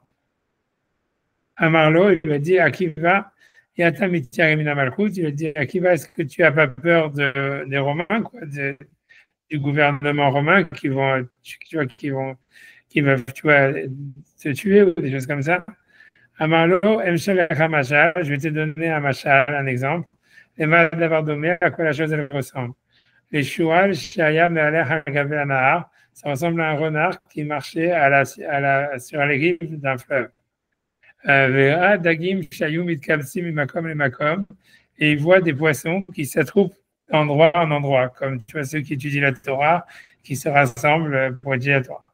Amar Lahem, donc il leur a dit, Mipnema atem bochim, pourquoi vous vous enfuyez? Pourquoi vous enfuyez de moi comme ça dans le fleuve en vous rassemblant? Amroulo, Mipne Rechatot, Shemevin, Alenu, Bene Adam. On fait ces attroupements parce qu'on essaie de s'enfuir des pièges, ça veut dire des filets qu'ils ont mis sur nous, les hommes. Alors, Amar Lahem, il leur a répondu, est-ce que vous ne voulez pas venir sur la terre ferme? Benadour, Ani Ve'atem, et on pourra nous habiter, moi et vous. Keshem, Shedaru, Avoda, Imavotechem, comme nos parents, ils résidaient avec vos parents. Amroulo, ils lui ont répondu, les poissons, Ata ou Shamri Malecha, Tikar Shebachayot, est-ce que c'est sur toi qu'on dit que tu es le plus intelligent des animaux? L'Opikachata, elle a dit, Beshata, tu es pas intelligent, tu es un imbécile. C'est-à-dire, si déjà dans l'eau, que c'est l'endroit où est-ce qu'on vit, à nos métiarim, on crève de peur, et c'est pour ça en fait qu'on fait des attroupements de Torah pour essayer de survivre. Comme mitatenu, c'est-à-dire si on sort de la Torah, ça veut dire qu'on rentre dans la culture romaine et qu'on essaye de dialoguer avec les Romains, avec la culture ambiante, que c'est l'endroit où on est mort, c'est sûr qu'on va mourir. Donc il leur a dit Rabbi Akiva, nous, voici un aussi Yashim Vosgim Torah, qu'on est en train d'étudier la Torah, sur laquelle il y a marqué sur elle, c'est ta vie et la longueur de ta vie. car ça veut dire qu'on a peur. On a peur puisqu'on voit que voilà, on a peur des Romains, on a peur des gens qui nous mettent des pièges, etc. Et si jamais on accepte d'annuler ça et de commencer dans un monde de compromis avec les Romains, à plus forte raison qu'on a de quoi se méfier. Donc, ça ne vaut pas le coup pour nous d'essayer de faire des compromis. Alors, tu vois, après, la Gemara continue. Elle dit, là aussi, ça met par des exécutions. Donc, il n'y a pas eu de temps qui a passé longtemps après. Rabbi Akiva, jusqu'à ce qu'ils ont capturé Rabbi Akiva, et en fait, ils l'ont mis en prison. Vetafsou, les Papous Ben Yehuda, ils ont pris aussi Papous Ben Yehuda, donc qui était le père de Jésus, qui était donc celui qui disait aussi qu'il fallait collaborer avec les Romains. Ben Chabchou, il s'est retrouvé dans la même cellule lui aussi. Amoulon Papous Midia Halekan. Donc, il lui a dit, Rabbi Akiva, il a été étonné sur Papous, qui était en fait si tu veux, un collaborateur des Romains. Il a dit, comment ça se fait que tu te retrouves en prison? Marlo, il a répondu, Ashrek Rabbi Akiva, heureux es-tu Rabbi Akiva, chez Pascal dit Torah, que toi, en fait, tu as été capturé, et a priori, tu vas mourir à cause des paroles de la Torah. Oh, il les papous, malheur à moi, papous, je n'hésite pas à Alparim Betelim, que moi aussi, j'ai été capturé, je suis moi être condamné pour des bêtises, tu vois. C'est-à-dire, en fait, tu vois que les Romains, de toutes les manières, ils faisaient n'importe quoi. Et même si tu essaies de collaborer, en fait, tu vois ce qu'ils donnaient raison à Rabbi Akiva, c'est-à-dire que si tu essaies de collaborer avec les Romains, c'est pas pour ça, en fait, que tu vas t'en sortir mieux à la fin, quoi. Et tu vois, ça veut dire que le babou, c'est une passée à Alparim Betelim, que lui, tu vois, il va mourir pour des bêtises, tu vois, parce qu'il a. Et voilà, mais c'est ça que je veux dire, ça veut dire que c'est deux générations, donc ça montre qu'il y avait plein de rabbinim, tu vois, qui condamnaient en fait cette manière d'agir, tu vois, et de faire, et qui pensaient qu'il fallait en fait, collaborer, enfin, tu vois, puisqu'il y avait des chemins, tu vois, il y avait des manières de faire des compromis avec les Romains, tu vois, comme ça, étudier en cachette, faire des choses pareilles, tu vois, ça veut dire ne pas, tu vois, ça veut dire, voilà, comme on voit dans l'histoire où Rabbi Shimon Bar Yochai va dans la grotte, c'est parce que l'autre Rav qui s'appelait Rabbi Yehuda Ben Gerim, il a dit, les Romains sont extraordinaires et tout ça, ils nous ont aidés pour l'étude de la Torah, et les Romains, ils nous ont donné plein d'honneur et plein d'argent, et Rabbi Shimon Bar Yochai, il a dit, non, mais ils font tout pour eux, tout ce qu'ils veulent, c'est nous dépraver, leur intention, elle est mauvaise, et c'est là où est-ce qu'il a dû s'enfuir pour, si tu veux, dans la grotte, etc. Mais ça veut dire, tu vois, ça veut dire, il y avait des rabbinim qui disaient, OK, on sait que c'est de la mauvaise foi, on sait qu'en fait, ils veulent nous dépraver, on sait qu'en fait, tout ce qu'ils veulent, c'est nous détruire spirituellement.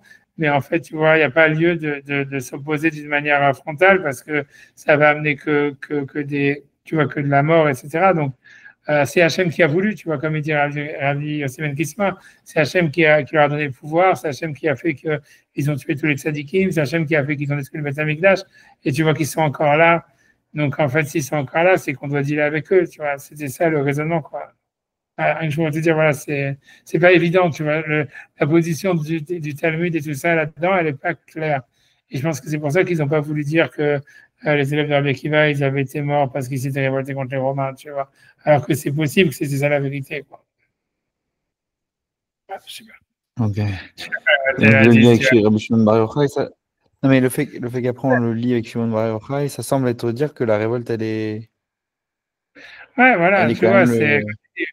Voilà, puisque Rabbi Shimon Bar Yochai, lui, en fait, lui, il s'était opposé, après, c'est révolté. Après ça, tu vois, si tu veux, mais après ça, Rabbi Shimon Bar Yochai, à la fin, tu vois, d'après, après ça, lui, il a travaillé après avec les Romains.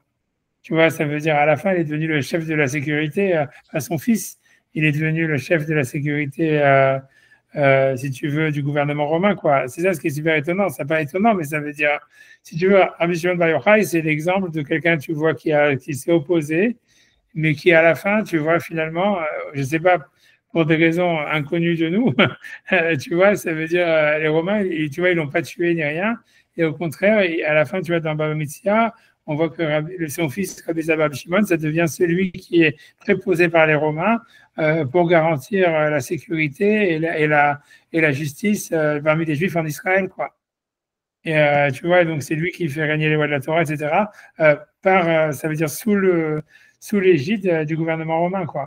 Donc c'est pour te dire, tu vois, ça veut dire. Ouais, mais ça, c'est, tu vois, c'est la dans le Messia qui explique, et lui, tu vois, il y a plein d'histoires, tu vois, la Gemara est très longue sur ça. Tu vois, aussi quand on a démarré dans Shabbat, pourquoi? Parce qu'il y a toute l'idée du compromis. C'est-à-dire au début, quand Elazar ben Rabbi Shimon il sort et qu'il juge et que ses yeux brûlent tout, un peu ça au début. Voilà. C'est la radicalité, non? Ouais, peut-être que c'est ça par rapport à ça, mais à la fin, tu vois, quand tu regardes dans Baba Metzia, on te dit les histoires d'Abba Shimon, tu vois, lui, à la fin, tu vois, c'est lui qui devient si tu veux, le chef de la police, ça veut dire le préposé par le gouvernement romain à faire régner l'ordre et la sécurité chez les Juifs, quoi. Et donc, voilà. Mais donc, à la fin, donc, il travaille avec eux. Alors, tu vois, peut-être c'est ça l'histoire, que tu vois, il retourne dans la grotte, qu'il est devenu truc bidule, tu vois, on n'en sait rien, tu vois. C'est cool, tu vois, c'est pour ça que je sais pas, j'ai pas dit que c'est pas clair, c'est des histoires pas claires.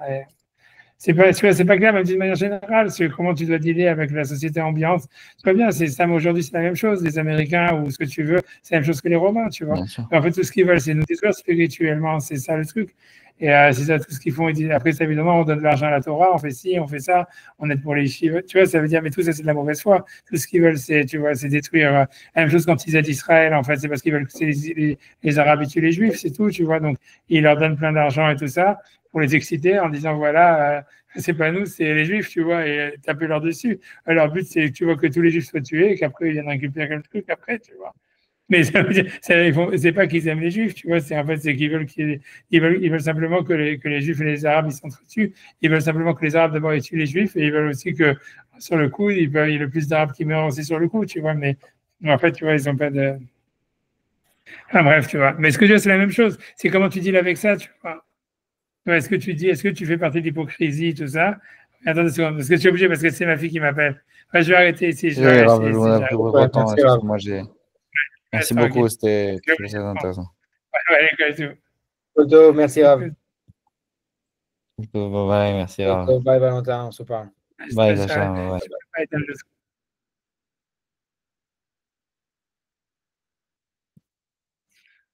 Isa, how are you doing? Can you hear me? I almost. I just finished my class now. I like whatever it is. So yeah, that's it. So by the end of the day, the thing which is super bad is like on the preparation of my class for tomorrow morning.